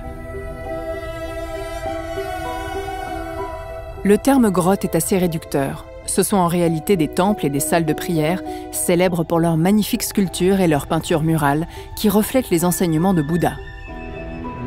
Leur réalisation a nécessité des moyens considérables. Une partie d'entre elles aurait été employée comme refuge durant la saison des pluies, d'où vient peut-être l'inspiration des inscriptions des chambres de Nagarjuni. On reste très impressionné face à l'immense quantité de travail qu'a dû demander la réalisation de ce site, étalé sur plus de 6 siècles. Ce que vous voyez a été taillé et non assemblé, et le tout a été minutieusement pensé et organisé. Mais bien que ce site soit proprement spectaculaire, le travail ne s'apparente pas à celui de Barabar et Nagarjuni. Quand les parois ne sont pas laissées brutes, elles sont couvertes de statues et de bas-reliefs sculptés. Les angles sont mal définis et les sols pas vraiment plans.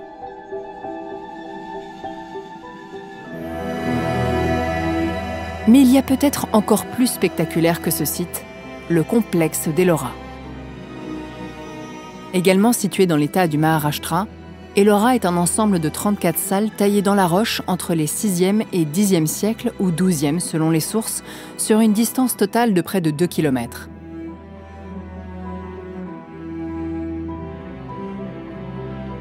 Ici encore, le terme grotte n'est ni très représentatif ni très valorisant, car les salles sont parfois immenses et sur plusieurs niveaux.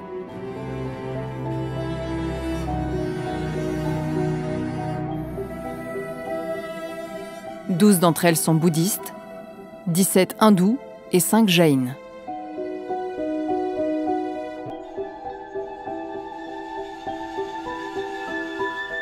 Comme à Ajanta, chacune est un chef-d'œuvre architectural avec de multiples sculptures et bas-reliefs recouvrant les parois.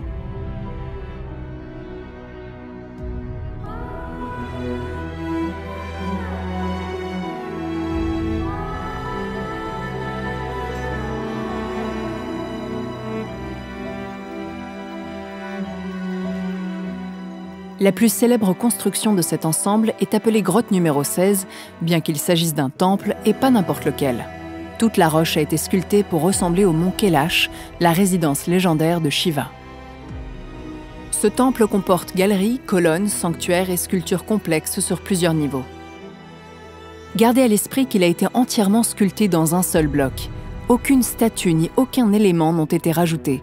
Tout a été pensé couche par couche, escaliers, niveaux, colonnes et statues. Considérée comme la plus grande structure monolithique au monde, son volume est estimé à 2 fois celui du Parthénon en Grèce.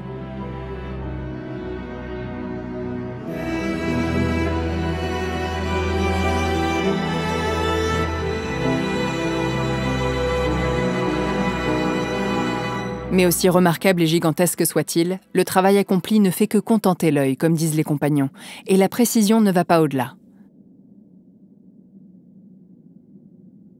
Car lorsque l'on sort un simple télémètre, on s'aperçoit vite qu'aucun pied de colonne n'est précisément aligné avec son voisin. Mais pourquoi le devrait-il? C'est justement la question.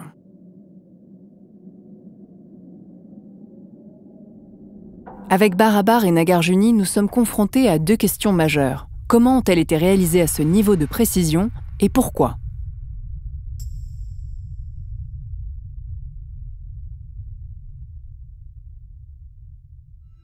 Il existe une grande dissonance entre le discours des tailleurs de pierre et ce qui a pu être dit sur la manière dont ces chambres ont été réalisées.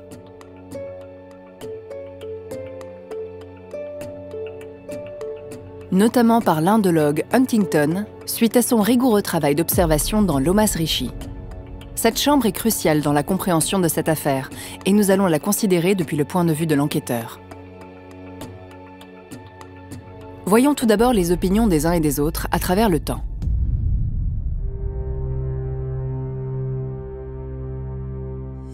Pour Cunningham et Fleet, le porche serait un ajout tardif qui viendrait après la dynastie Maurya. Une inscription d'Ashoka aurait pu exister et avoir été effacée au moment de la réalisation du porche. Pour Ferguson, le porche et la chambre auraient été réalisés en même temps. Pour Stern et Auboyer, le porche serait un ajout tardif, environ 200 ans après la réalisation des chambres. Pour Huntington, Lomas Rishi serait la dernière de Barabar, après Sudama, Karan Chopar et Visvasopri, et les travaux auraient été stoppés à la mort d'Ashoka, faute de financement. Pour lui, le porche et la chambre auraient été réalisés en même temps. Pour Gupta, elle n'aurait rien à voir avec Ashoka et Dasarata parce qu'elle n'a pas d'inscription d'eux, parce qu'elle serait la seule de toutes les chambres Maurya à ne pas avoir de forme originale, parce qu'elle est inachevée et parce que son porche serait de style bouddhique. Il pense qu'elle aurait été taillée bien après Barabar et Nagarjuni. Et enfin, Harry Falk se rallie à l'avis d'Huntington et de Ferguson. Pour lui, le porche et la chambre auraient été réalisés en même temps, et le porche ne serait pas bouddhique. Face à ces opinions divergentes, nous ne sommes pas plus avancés. Il s'agit pourtant d'un point important, car c'est à partir de cette chambre qu'ont été déduits les outils et les méthodes pour la réalisation de toutes les chambres. Tournons-nous vers le terrain. Lomas Rishi est la seule à posséder un porche et un encadrement extérieur courbe. Elle est la seule à ne pas avoir de forme originale. Soit elle est la première de toutes et Soudama une copie, soit c'est l'inverse. La différence majeure entre les deux géométries étant la position du passage d'entrée. Elle surprend par ses murs polis alors que le reste en est encore aux grosses œuvres.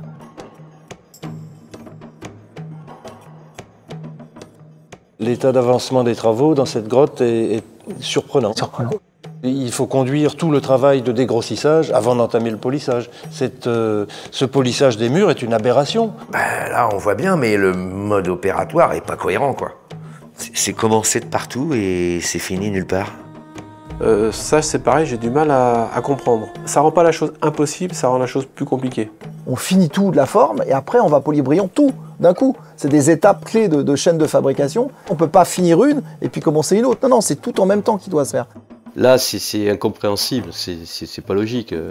On fait pas des finitions tant qu'on n'a pas maîtrisé le reste. On a l'impression qu'ils ont dû exploiter une chambre qui avait été faite et puis qui n'avait pas été terminée, mais ceux qui ont voulu terminer, ils ont pas compris, ou je sais pas. Honnêtement, je sais pas. Mais en tout cas, c'est pas la logique du reste des chambres.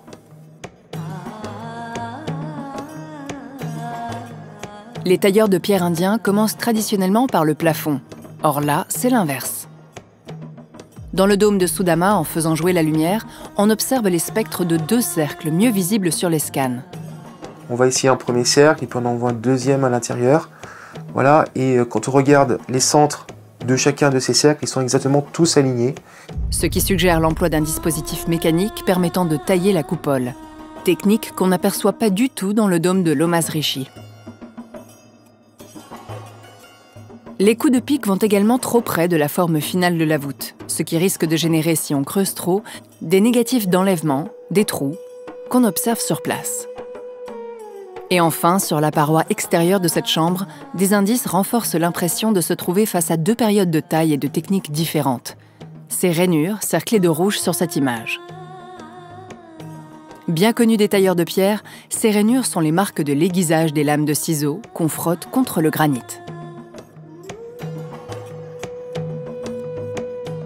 On en observe un peu à l'extérieur de Soudama. Mais curieusement, ni sur la paroi externe de Karan Chopar, ni sur Visvasopri, et pas davantage à l'extérieur de Gopika, de Vadatika et de Vapiyaka, montrant que les tailleurs de pierre n'ont pas procédé ainsi. Pourquoi alors sur la façade de Soudama? Très probablement à cause de cette niche, rajoutée et non terminée. La difficulté, c'est le manque de documentation archéologique par rapport à tout ça. Parce que là, on sent bien qu'il y a des lacunes, on sent bien que les inscriptions, un peu comme le porche d'entrée, j'ai des doutes sur que ce soit contemporain vraiment du creusement des grottes.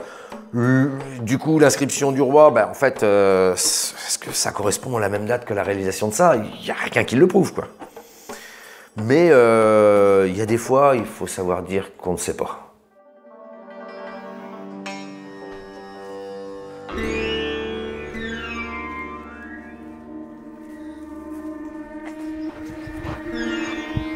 Pour confronter ces observations, nous avons proposé à Éric Bernard de la visiter. Comme le géologue Éric Gontier avant lui, il a d'abord constaté la différence de qualité d'exécution entre le porche et l'intérieur des chambres terminées. Il n'y a rien de dressé, c'est vraiment pour donner la forme. Là, la forme était demandée, le gars a exécuté dans l'urgence. Les arêtes, ici, vous avez en plus une courbe relativement bien réglée, qui est un genre d'ogive. Et vous avez aucune arête de fond taillée correctement. Alors par contre, c'est poli. Et il est hors de question d'imaginer que l'équipe qui a même démarré l'ouvrage à l'intérieur de celui-ci puisse être en rapport avec cette exécution. C'est tout à fait anachronique. On voit bien que l'équipe a perdu la géométrie. C'est-à-dire que ça a été attaqué partout. Voilà, on a cherché des points, plus ou moins, et en fin de compte, ça a été abandonné parce que l'équipe ne pouvait pas mener à bout le travail qui avait été fait ailleurs, quoi. C'est de toute évidence. Un détail auquel nous n'avions pas fait attention l'a interpellé. La petite paroi au fond est partiellement polie, tandis que la partie supérieure n'est pas encore dressée. La reprise du travail va générer ce que les tailleurs appellent un spectre, c'est-à-dire une empreinte qui va ensuite se voir avec la lumière. C'est physique dans la pierre, on le perçoit, parce qu'en fin de compte, reprendre une surface, ça laisse toujours des traces. Or, on n'en observe pas sur les petites parois des autres chambres, ce qui veut dire qu'elles n'ont pas été réalisées de cette manière. Même chose avec le sol inachevé qui aurait contraint à reprendre tout le bas des parois polies.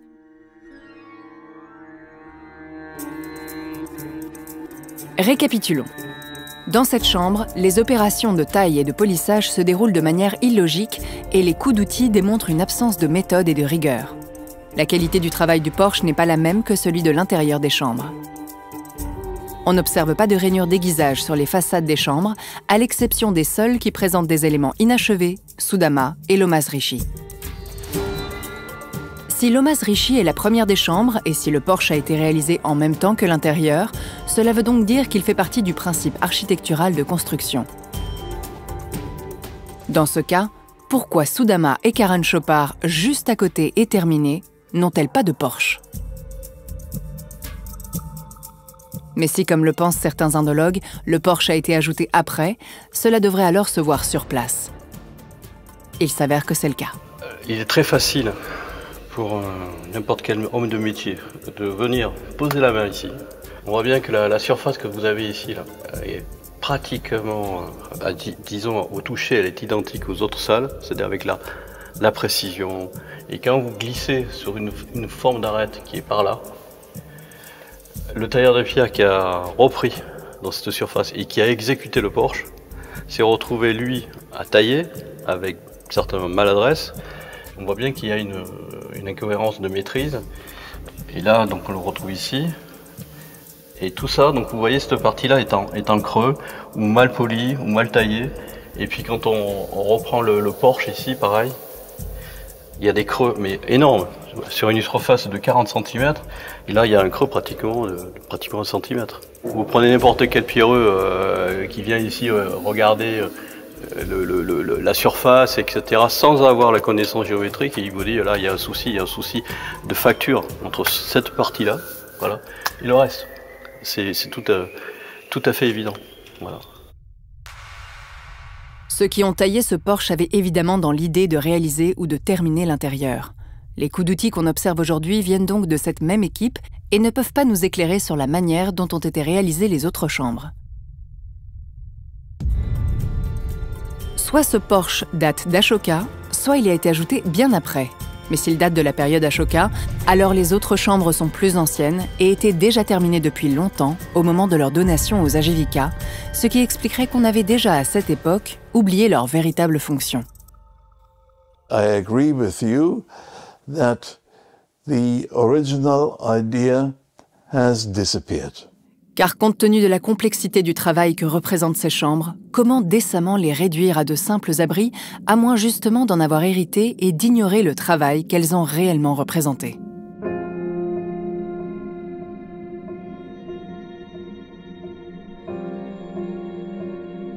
Un mois après notre visite à Barabar, nous sommes retournés voir Éric Bernard.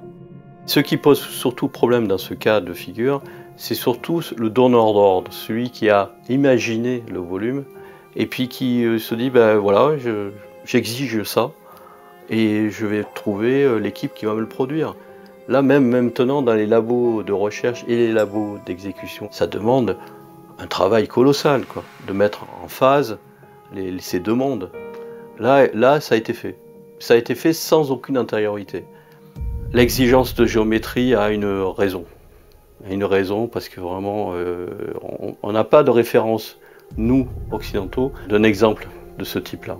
Monolithique et taillé comme ça d'un seul jet, quoi. Vraiment, en plus, en cavité. Où en était sa réflexion sur les outils et méthodes? Disons, le dégrossi, ça se fait très vite, hein, je veux dire, quelqu'un de vigoureux, voilà, enfin, en forme et puis avec une technique, on peut abattre du gros boulot. Après, c'est cette approche de finition, parce qu'en plus on est dans l'obscurité, avec des bougies, avec des systèmes d'éclairage complètement... Donc là, après, il y a un timing qu'on ne maîtrise pas du tout. Alors j'ai cherché les erreurs, évidemment. Sur place, j'ai vu les flashs, j'ai vu les spectres de taille qui ressortent. Donc là, ça m'a un peu rassuré, enfin, d'une certaine manière, me dire, bon, voilà, ça c'est des confrères à moi qui ont fait ça, il y a... Voilà. Mais tout de même. Avec quoi pourrait-on comparer le travail de ces chambres? Le seul élément de référence avec des archives, c'est ce socle, c'est en fait ce piédestal qui a été taillé pour recevoir l'obélisque de Luxor, donc à la Concorde. Et cet élément est la seule référence qu'on nous en a quoi, sur le volume, c'est-à-dire disons 16 mètres cubes, donc 40 tonnes de roches granitiques, du granit assez proche de Barabar en plus, mais évidemment taillé en carrière, quoi, sortie de carrière, etc. On sait très bien qu'à cette époque-là, en 1836, ils étaient encore sur des formes d'outils, des formes de techniques qui venaient de la nuit des temps. Puisque nous étions sur place, nous avons décidé de passer le rugosimètre sur ce socle, parfaitement documenté. Première Z de 60 microns, deuxième 47 et troisième 25, bien loin des valeurs relevées à Barabar et Nagarjuni, sachant que cet objet n'a pas été poli verticalement mais horizontalement, dans le sens de la gravité, ce qui n'est absolument pas le même travail. Un détail qui parlera probablement aux ingénieurs, la différence de l'angle d'inclinaison entre les grandes et les petites parois. Pourquoi ce changement d'angle? Et pourquoi 88,5 degrés, 1,5 degré de la verticale, ce qui ne se voit quasiment pas à l'œil nu? C'est 10 fois plus difficile de respecter cet angle-là que de rester sur une paroi verticale, bien maîtrisée, etc. Un détail qui n'a l'air de rien, mais qui devait avoir son importance puisque c'est une contrainte de plus qui se répète d'une chambre à l'autre, et en plus en symétrie. Cela fait penser à une amélioration des formes suite à un processus d'expérimentation. Des angles différents pour un but spécifique. Mais lequel ?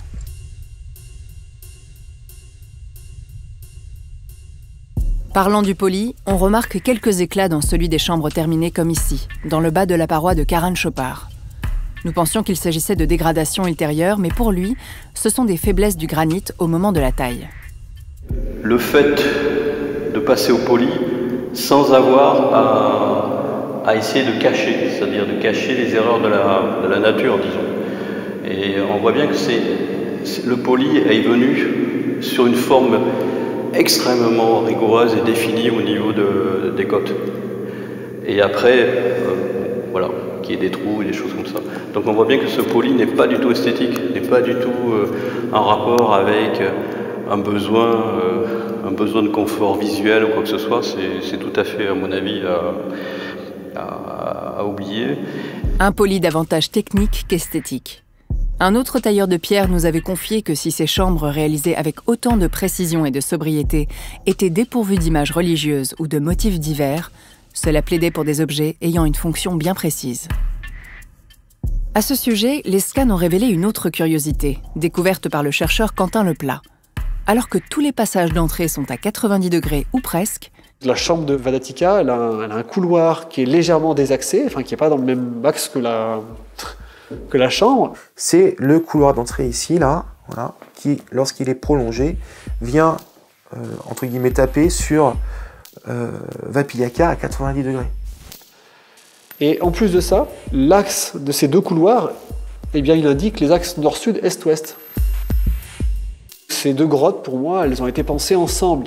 C'est pas deux trucs indépendants qu'on a fait, il y a une pensée globale pour les concevoir. Ça veut dire qu'ils ont, eux, des méthodes de tracé, des méthodes de report de tracé intérieur vers l'extérieur qui leur permet, avec des scènes d'arpentage que je ne connais pas, de pouvoir reporter ce qu'il y a à l'intérieur parfaitement à l'extérieur sans aucune perte de géométrie. La géométrie est une contrainte telle qu'on ne peut pas y intégrer le hasard. Ça, c'est quelque chose d'extrêmement important. C'est-à-dire que quand on est face à un volume géométrique extrêmement maîtrisé, c'est que derrière, il y a une pensée extrêmement complexe ou maîtrisée. On n'est pas dans l'à peu près. C'est assez, ça aussi, c'est assez troublant qu'ils sont arrivés à faire un lien entre deux cavités. On est petit, quoi. On est là, je veux dire, humainement, on est face à un élément géologique majeur, quoi. À quoi peut bien servir une telle particularité qui ne se découvre qu'à l'aide d'un scan 3D? Pourquoi positionner le couloir perpendiculairement au grand côté de l'autre chambre? Pourquoi cette contrainte supplémentaire? Considérons maintenant la géométrie de ces chambres. Grâce à des mesures effectuées sur place, Harry Falk a déterminé la valeur de l'étalon de mesure employé, qu'il a appelé yard Moria, ou yard de Barabar, d'environ 85,5 cm. Grâce au scan, Quentin Leplat a fait le même travail de son côté et a pu affiner cette valeur. On observe qu'il y a par exemple une géométrie particulière qui en émerge, des proportions. Donc si j'ai des proportions de 2 unités sur la largeur, 3 sur la longueur, je vais pouvoir assez facilement trouver un dénominateur commun. Et il se trouve que ce dénominateur commun, il revient sur les 5 scans que j'ai étudiés. Pour une raison inconnue, cet étalon varie très précisément d'une chambre à l'autre. À quelques millimètres près, mais en moyenne, ce que je retrouve, c'est 85,4, c'est la valeur moyenne d'un yard de Barabar, par exemple, théorique, qui a servi à dimensionner ces chambres-là. Parce qu'il est évident qu'on a utilisé une unité de mesure. On a vu à quel point on a positionné l'entrée des couloirs, on a vu le côté modulaire, donc on a forcément une unité de mesure. Cet étalon a en effet permis de comprendre la géométrie au sol de ces chambres. Ici, on a un rapport proportion qui est très simple, c'est 2 tiers. 2 pour la largeur, 3 pour la longueur, et on a les proportions des chambres. Et celle d'à côté, eh bien, c'est exactement pareil, c'est des proportions 2 par 3. La mesure qui en ressort est la même. On est dans quelque chose qui est clairement calibré suivant des critères géométriques et métrologiques. C'est pas quelque chose qui est fait, évidemment, pour aller stocker de la farine ou s'abriter quand il pleut, quoi. On sent que c'est quelque chose de bien plus réfléchi. On a un rapport de 5 par 12 avec Karan Chopar et de 3 par 7 avec Gopika. Mais passons maintenant au volume, car les scans nous les ont donnés très précisément, ce qui lui a permis de remarquer un extraordinaire rapport entre Vadatika et Vapiyaka. Elles ont des volumes qui ont des rapports en nombre entier 7 par 8, avec une précision qui est vraiment remarquable. C'est en proportion. Rappelez-vous les produits en croix de votre enfance. Si le volume de Vadatika vaut 7, alors celui de Vapiyaka vaut 8. Même chose avec Sudama. Si le volume de la grande salle vaut 12, alors le volume du dôme vaut 5. Un rapport de 12 sur 5 déjà présent dans la géométrie au sol de Karan Chopar, dont le volume est lié avec celui de Gopika. Et bien là, on a un rapport encore plus simple de 2 tiers. Si le volume de Karan Chopar vaut 2, alors celui de Gopika vaut 3. Et en plus de ça, si je les convertis, ces 2 grottes, en yard de Barabar, ou de Moria, comme on veut, hein, l'unité de mesure que j'ai déduit avant, et bien je tombe sur 200 et 300 yards cubes de Barabar. 200 yards cubes et 300 yards cubes. 200 et 300 piles, pour des volumes en rapport de 2 par 3, ce qui permet également de déduire la valeur du yard de Barabar à partir des volumes.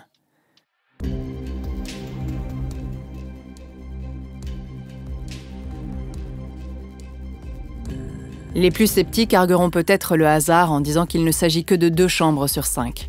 Mais les rapports de volume de 7 sur 8 entre Vadatika et Vapiyaka et 5 sur 12 entre le dôme de Sudama et sa grande salle montrent que les concepteurs savaient calculer les dimensions de toutes ces chambres pour que leur volume soit en rapport.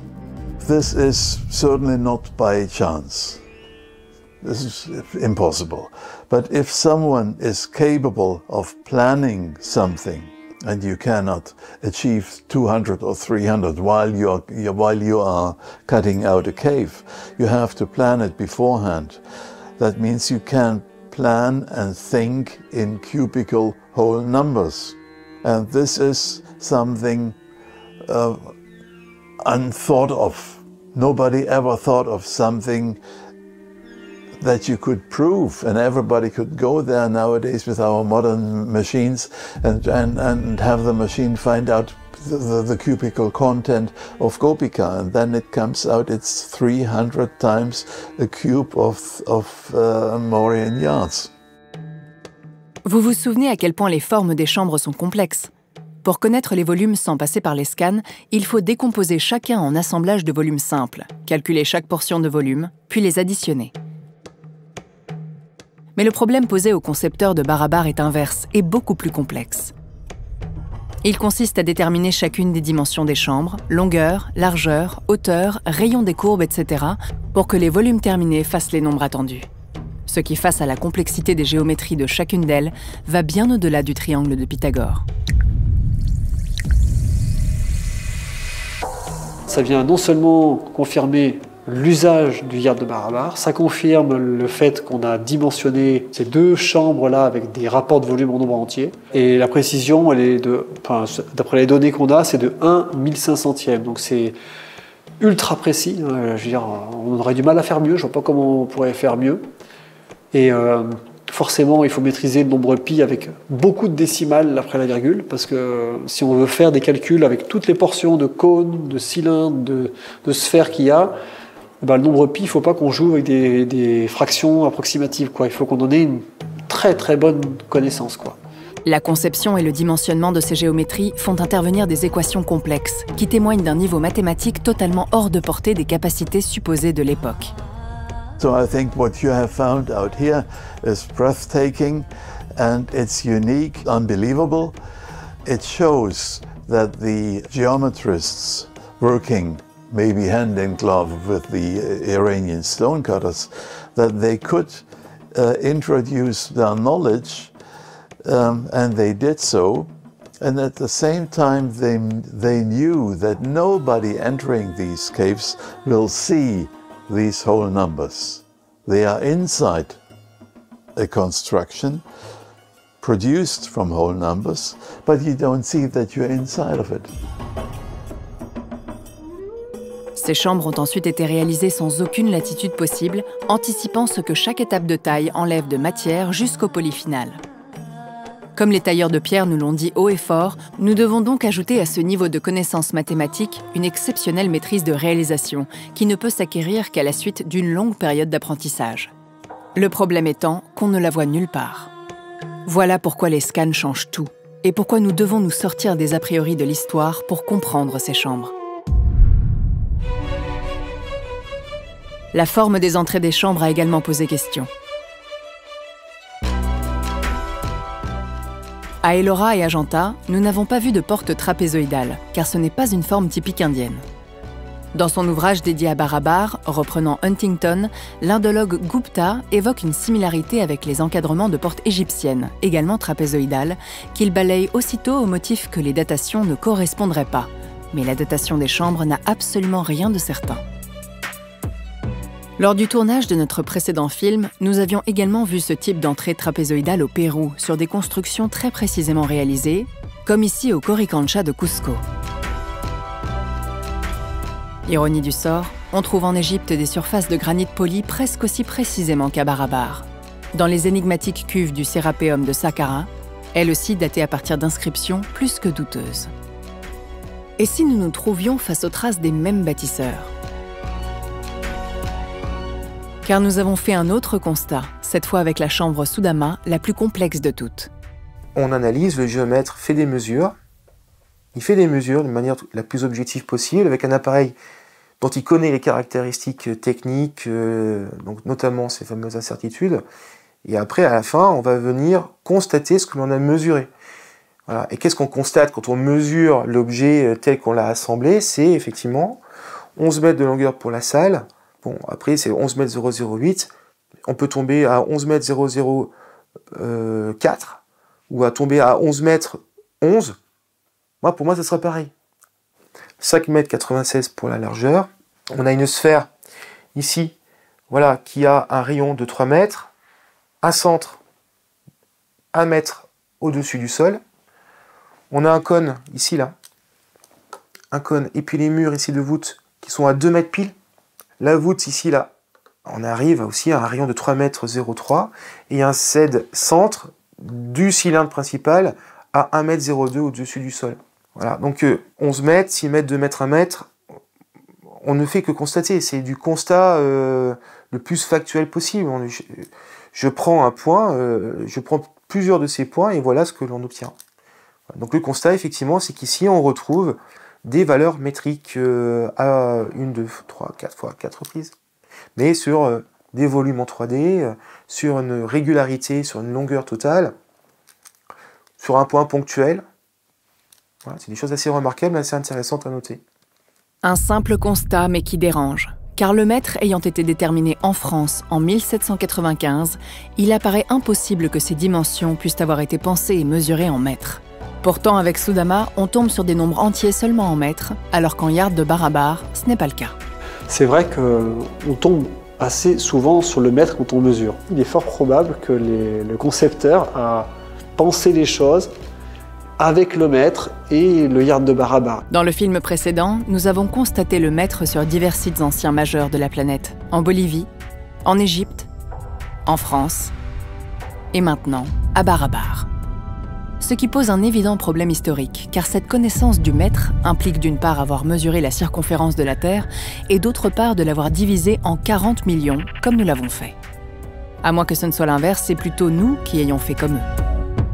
En Égypte, la valeur de la coudée royale, employée dans la Grande Pyramide, est liée au mètre par l'intermédiaire d'un cercle de 1 mètre de diamètre, dont la circonférence vaut 6 fois la coudée, ce que certains ont mis sur le compte du hasard du choix du mètre en 1795. Mais à bar à bar, il semble qu'il existe aussi un lien géométrique entre mètre et yard. Si je dis que le yard de bar à bar, c'est un cercle de 1 yard pour le diamètre, si je divise en 6 comme j'ai fait pour la coudée royale, ce qu'il en ressort, c'est une coudée de 44,72 cm.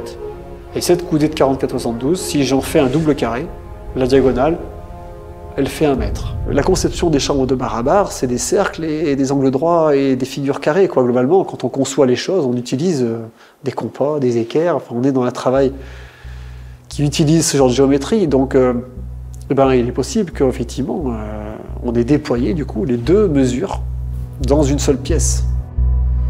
Non seulement les compétences viennent bien de quelque part, mais les cahiers des charges des chambres dignes du monde industriel moderne ont bien une raison objective, et ces chambres une utilisation spécifique. Mais alors laquelle? Tout dépend de la manière dont nous les regardons. Si elles avaient été réalisées par des ingénieurs du futur, on se dirait qu'il y a forcément quelque chose d'important à découvrir dans leur fonctionnement, quelque chose qu'on ne connaît pas encore, mais nécessairement important, car futur égale progrès. Mais elles viennent du passé, et l'histoire nous disant que nos ancêtres étaient forcément moins évolués technologiquement, que pourrait-elle être d'autre que de curieux objets à destination de lointains ancêtres aux curieuses croyances? Forcément moins évolués? Prenons un peu de recul. Selon nos connaissances actuelles, l'être humain tel que vous et moi existe depuis au moins 230 000 ans. 230 000 ans est une période incroyablement longue. Nous serions restés chasseurs-cueilleurs pendant environ 220 000 ans, durant lesquels nous aurions parcouru la planète à pied pour nous établir presque partout. Et la civilisation humaine aurait démarré il y a seulement quelques milliers d'années. Nous avons longtemps pensé que c'était à Sumer, il y a environ 6 000 ans. Puis nous avons découvert Göbekli Tepe, en Turquie, qui fait reculer cette date 7 000 ans plus tôt. Mais il reste encore beaucoup de zones d'ombre sur notre passé. Comme en Égypte, où l'histoire ne se souvient même plus comment les pyramides de Gizeh ont été bâties il y aurait à peine quelques millénaires. Pas grand-chose face aux 230 000 ans d'histoire de notre humanité. Les Égyptiens ont pourtant énormément écrit dans toutes sortes de domaines, mais apparemment rien sur la réalisation de ces chantiers pharaoniques, ni sur la fonction de ces édifices, considérés aujourd'hui seulement comme des monuments funéraires. Soit rien n'a été écrit, soit cela a été effacé par leurs successeurs. Car notre histoire a toujours été remaniée en faveur des rois, des empereurs et des dictateurs qui se sont succédés au cours des siècles et qui, traitant au passage leurs prédécesseurs de barbares, ont chaque fois réécrit le passé pour se donner le beau rôle au présent. Les exemples sont nombreux. L'homme de Néandertal, sorte d'homme singe réhabilité par les récentes découvertes, les Gaulois, peuple grossier et barbare selon la propagande romaine jusqu'à récemment, et enfin les Grecs et leurs prodigieux savoirs et techniques insoupçonnés qui ont permis de réaliser le mécanisme d'Anticythère. L'histoire n'est donc pas fausse, elle est juste partielle, et s'y fier aveuglément, dangereux. Concernant Barabar et Nagarjuni, elle n'a pas grand-chose à nous servir. Soit personne n'a jugé utile de rapporter à la postérité comment les chambres ont été réalisées, ni à quoi elles servaient véritablement, soit cela a été perdu ou détruit. Sur les inscriptions attribuées à Ashoka et Dasarata, le nom Ajivika a été gratté par leurs successeurs, mais par chance pas complètement. Pourquoi gratter ces inscriptions si ce n'est pour tenter de faire disparaître cette mention? L'histoire ne se souvenait également plus d'Ashoka. Surnommé Ashoka le Grand, il fut pourtant un roi important, fondateur de l'histoire de l'Inde et sans lequel le bouddhisme aurait probablement disparu. Mais il a été oublié pendant près de 2000 ans, avant d'être redécouvert il y a à peine 2 siècles grâce à ses piliers. Tout ce qui ne repose pas sur une preuve, donc sur un fait incontestable, n'est qu'une croyance de plus. Poursuivant la réflexion, tout ce qui n'est pas ou n'a pas été démontré est donc toujours sujet à caution et peut potentiellement être remis en question. We have to consider everything because we don't know. The question is, will we ever come to a conclusion that holds water? Pratiquer l'art de la table rase de Descartes consiste à ne pas rejeter une hypothèse qu'on croit impossible. Difficile dans les faits car nous sommes tous, absolument tous, influencés par nos croyances, qui ne se limitent pas à la sphère religieuse. La croyance, par exemple, que bien que notre histoire humaine puisse comporter quelques lacunes ou zones d'ombre, rien ne pourrait fondamentalement la remettre en question. La croyance encore que le sens du progrès va crescendo de la roue au smartphone et qu'il n'a pu en être autrement. La croyance enfin que les chambres de Barabar et Nagarjuni n'ont rien à nous apprendre d'utile, à nous, les modernes inventeurs de satellites et d'intelligence artificielle. Ces chambres apparaissent pourtant totalement anachroniques et semblent avoir un but davantage technique qu'artistique ou religieux. Faire table rase, c'est accepter d'envisager que notre histoire puisse avoir oublié une partie de notre passé et tenter de considérer ces objets sans idée préconçue.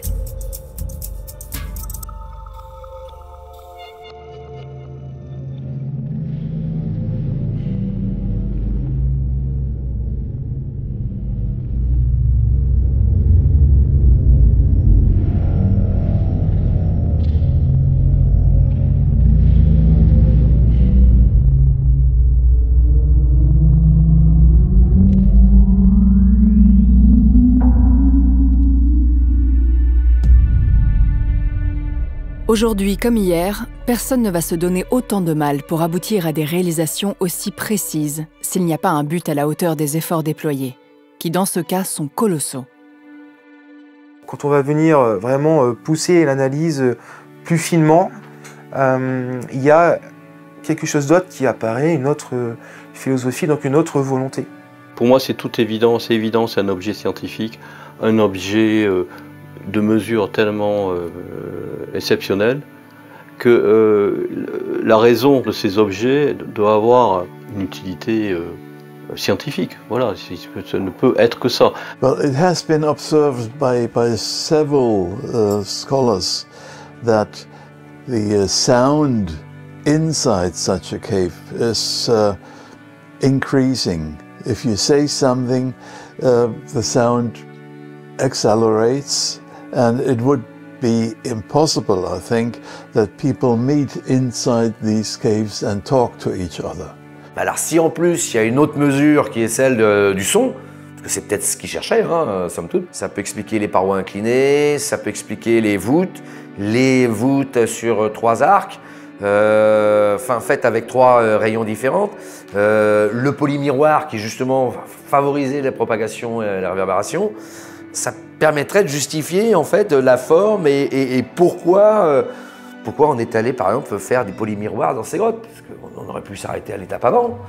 On avait déjà le maîtrise de la géométrie. Puisque les chambres sont taillées dans la masse, les voûtes n'ont en effet pas d'utilité structurelle et les plafonds auraient pu avoir n'importe quelle forme.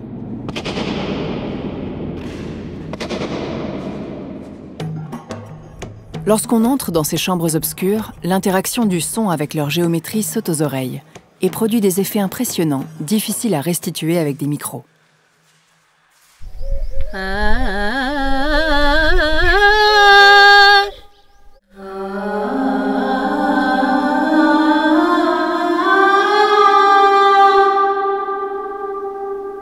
Le plus remarquable avec ces chambres est la combinaison de la résonance et de la réverbération, comme on vient de l'entendre grâce à la voix de la chanteuse Trita Sinha. Le temps de réverbération correspond au temps que met le son à décroître après qu'on ait éteint la source.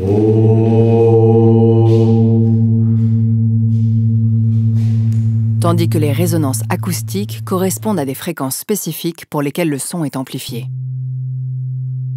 Le faible taux d'absorption du granit et la géométrie des parois produisent des effets différents entre les basses et les hautes fréquences.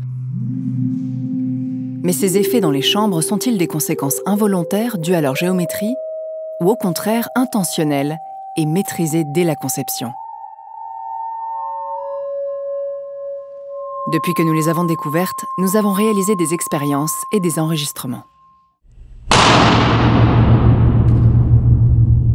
En mai 2017, en parallèle des scans, nous avons enregistré des explosions de ballons calibrés et des variations de fréquences sur tout le spectre audible par l'humain pour permettre aux acousticiens de comprendre l'acoustique des chambres.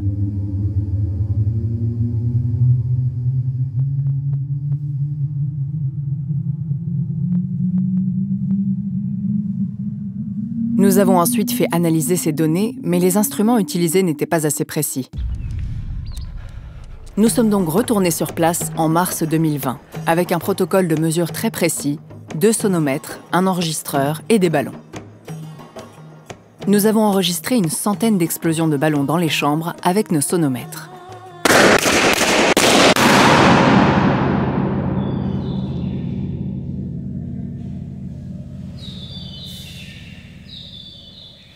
Nous avons ensuite fait analyser toutes ces données par plusieurs acousticiens. Pour l'anecdote, au travers d'une étude réalisée par un calcul numérique, un des rapports conclut qu'une source d'émission de 74,9 Hz placée au sol au centre du dôme de Sudama produirait un son qui serait très amplifié autour d'elle et des parois. Il se trouve que c'est ce que nous avions expérimenté par hasard en 2020 en diffusant une fréquence de 75 Hz avec notre enceinte placée au sol au centre du dôme. T'as rien changé? La fréquence est constante? C'est incroyable.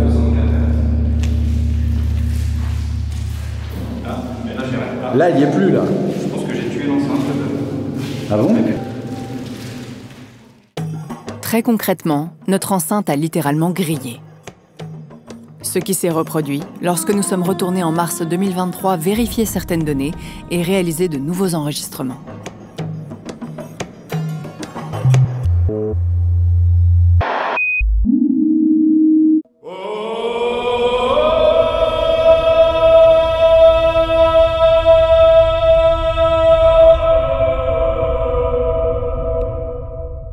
Et voici ce que nous avons constaté.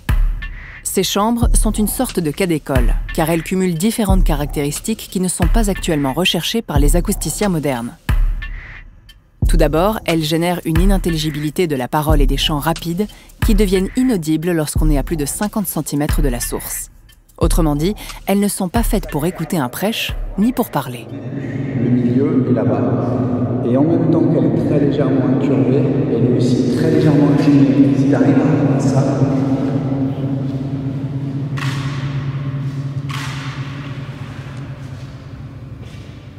elle conjugue à la fois réverbération et résonance.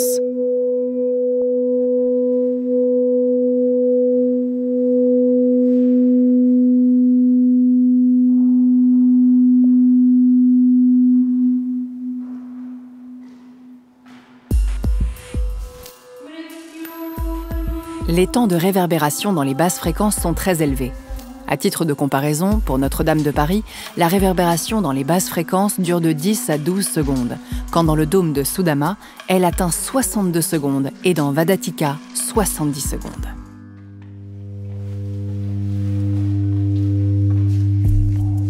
Depuis environ une centaine d'années, les acousticiens réalisent des salles réverbérantes pour mesurer l'absorption d'un objet, c'est-à-dire l'énergie acoustique qu'il va conserver.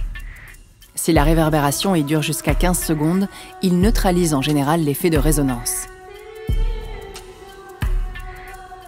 Or, à Barabar et Nagarjuni, les résonances sont également très marquées, c'est-à-dire qu'on a une amplification très importante du son pour certaines fréquences, qu'on entend donc beaucoup plus fort.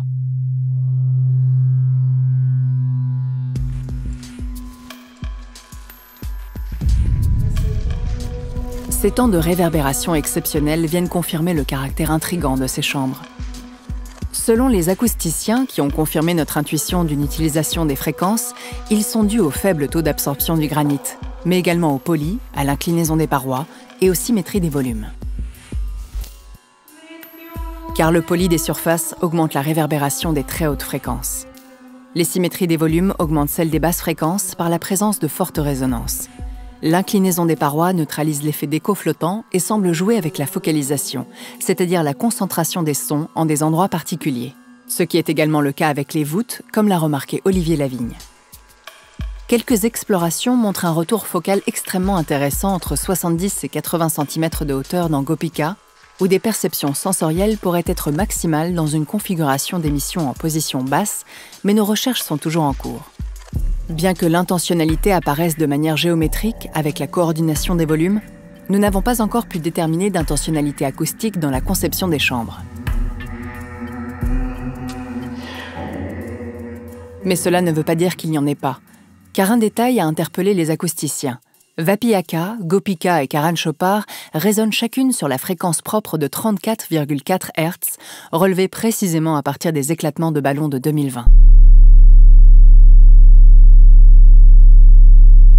Dans Sudama, on relève 34,5 Hz à seulement 0,1 Hz d'écart.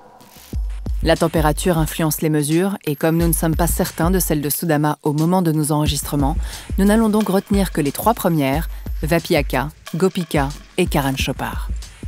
Compte tenu de la rareté du nombre de fréquences de résonance en dessous de 50 Hz pour chacune des chambres et leur grande différence de taille et de forme, il est remarquable de retrouver cette même fréquence propre commune à 3 d'entre elles. Cela suggère très fortement une intentionnalité de la part des bâtisseurs. Si c'est le cas, cela vient rajouter encore un niveau de complexité à leur capacité à calculer des volumes, car cela voudrait dire qu'ils auraient donc été en mesure d'anticiper les fréquences produites par les géométries. Le son a toujours occupé une place centrale dans les mythes fondateurs et les récits sacrés des multiples traditions spirituelles du monde. L'un des acousticiens a fait remarquer que l'effet de l'utilisation de salles réverbérantes sur la méditation et les chants à caractère spirituel est bien connu. Mais si l'effet est connu, les chambres de Barabar et Nagarjuni paraissent bien seules.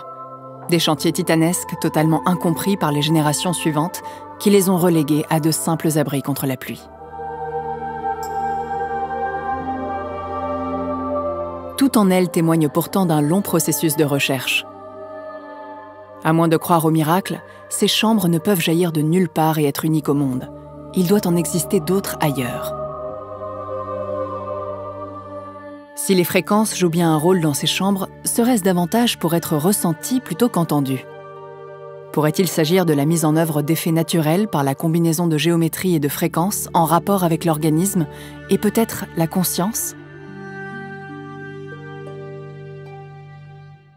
Une musique peut relaxer, mettre en joie, provoquer des émotions ou mettre au pas.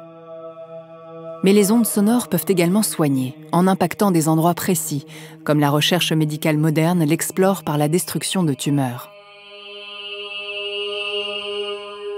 Les chants peuvent également induire des états modifiés de conscience, c'est-à-dire une perception différente de la réalité que nos anciens partout sur la planète semblaient bien connaître.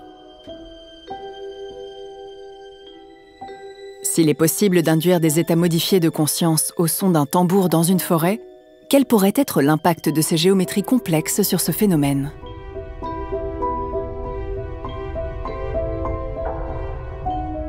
Pourquoi un jour nos lointains ancêtres ont-ils bâti ces chefs-d'œuvre inégalés? Pourquoi de telles formes géométriques complexes et symétriques?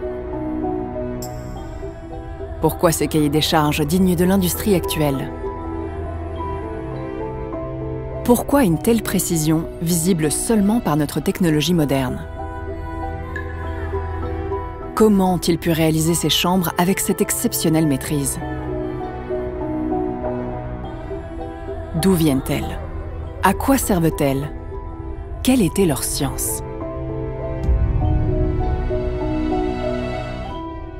Après ces années d'exploration et de réflexion, il nous apparaît évident que ce travail colossal avait un but précis et important. Si important qu'il a poussé ses bâtisseurs à accomplir l'impossible, à braver le temps pour réaliser ces chambres aussi étrangères par leur conception que futuristes par leur aspect.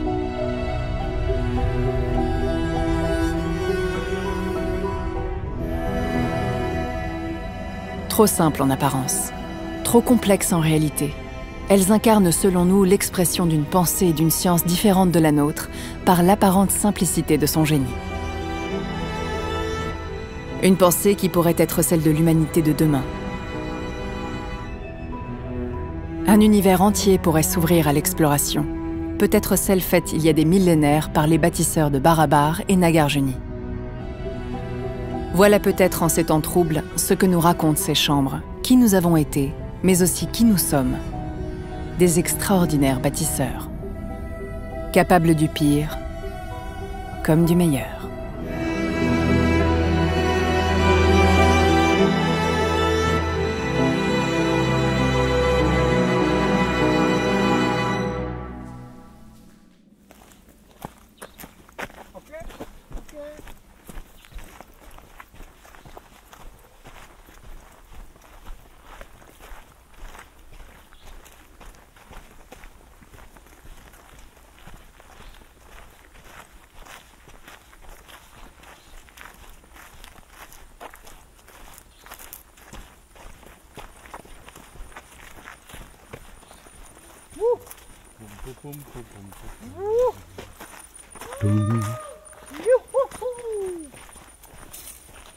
Max doet voor.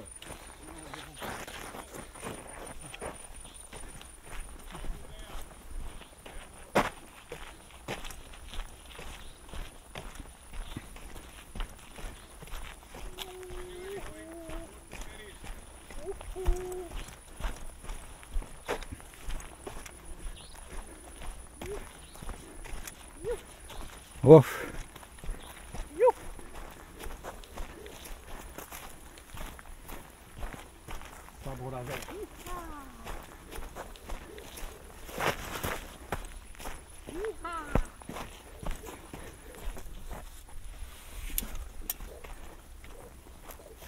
Mm.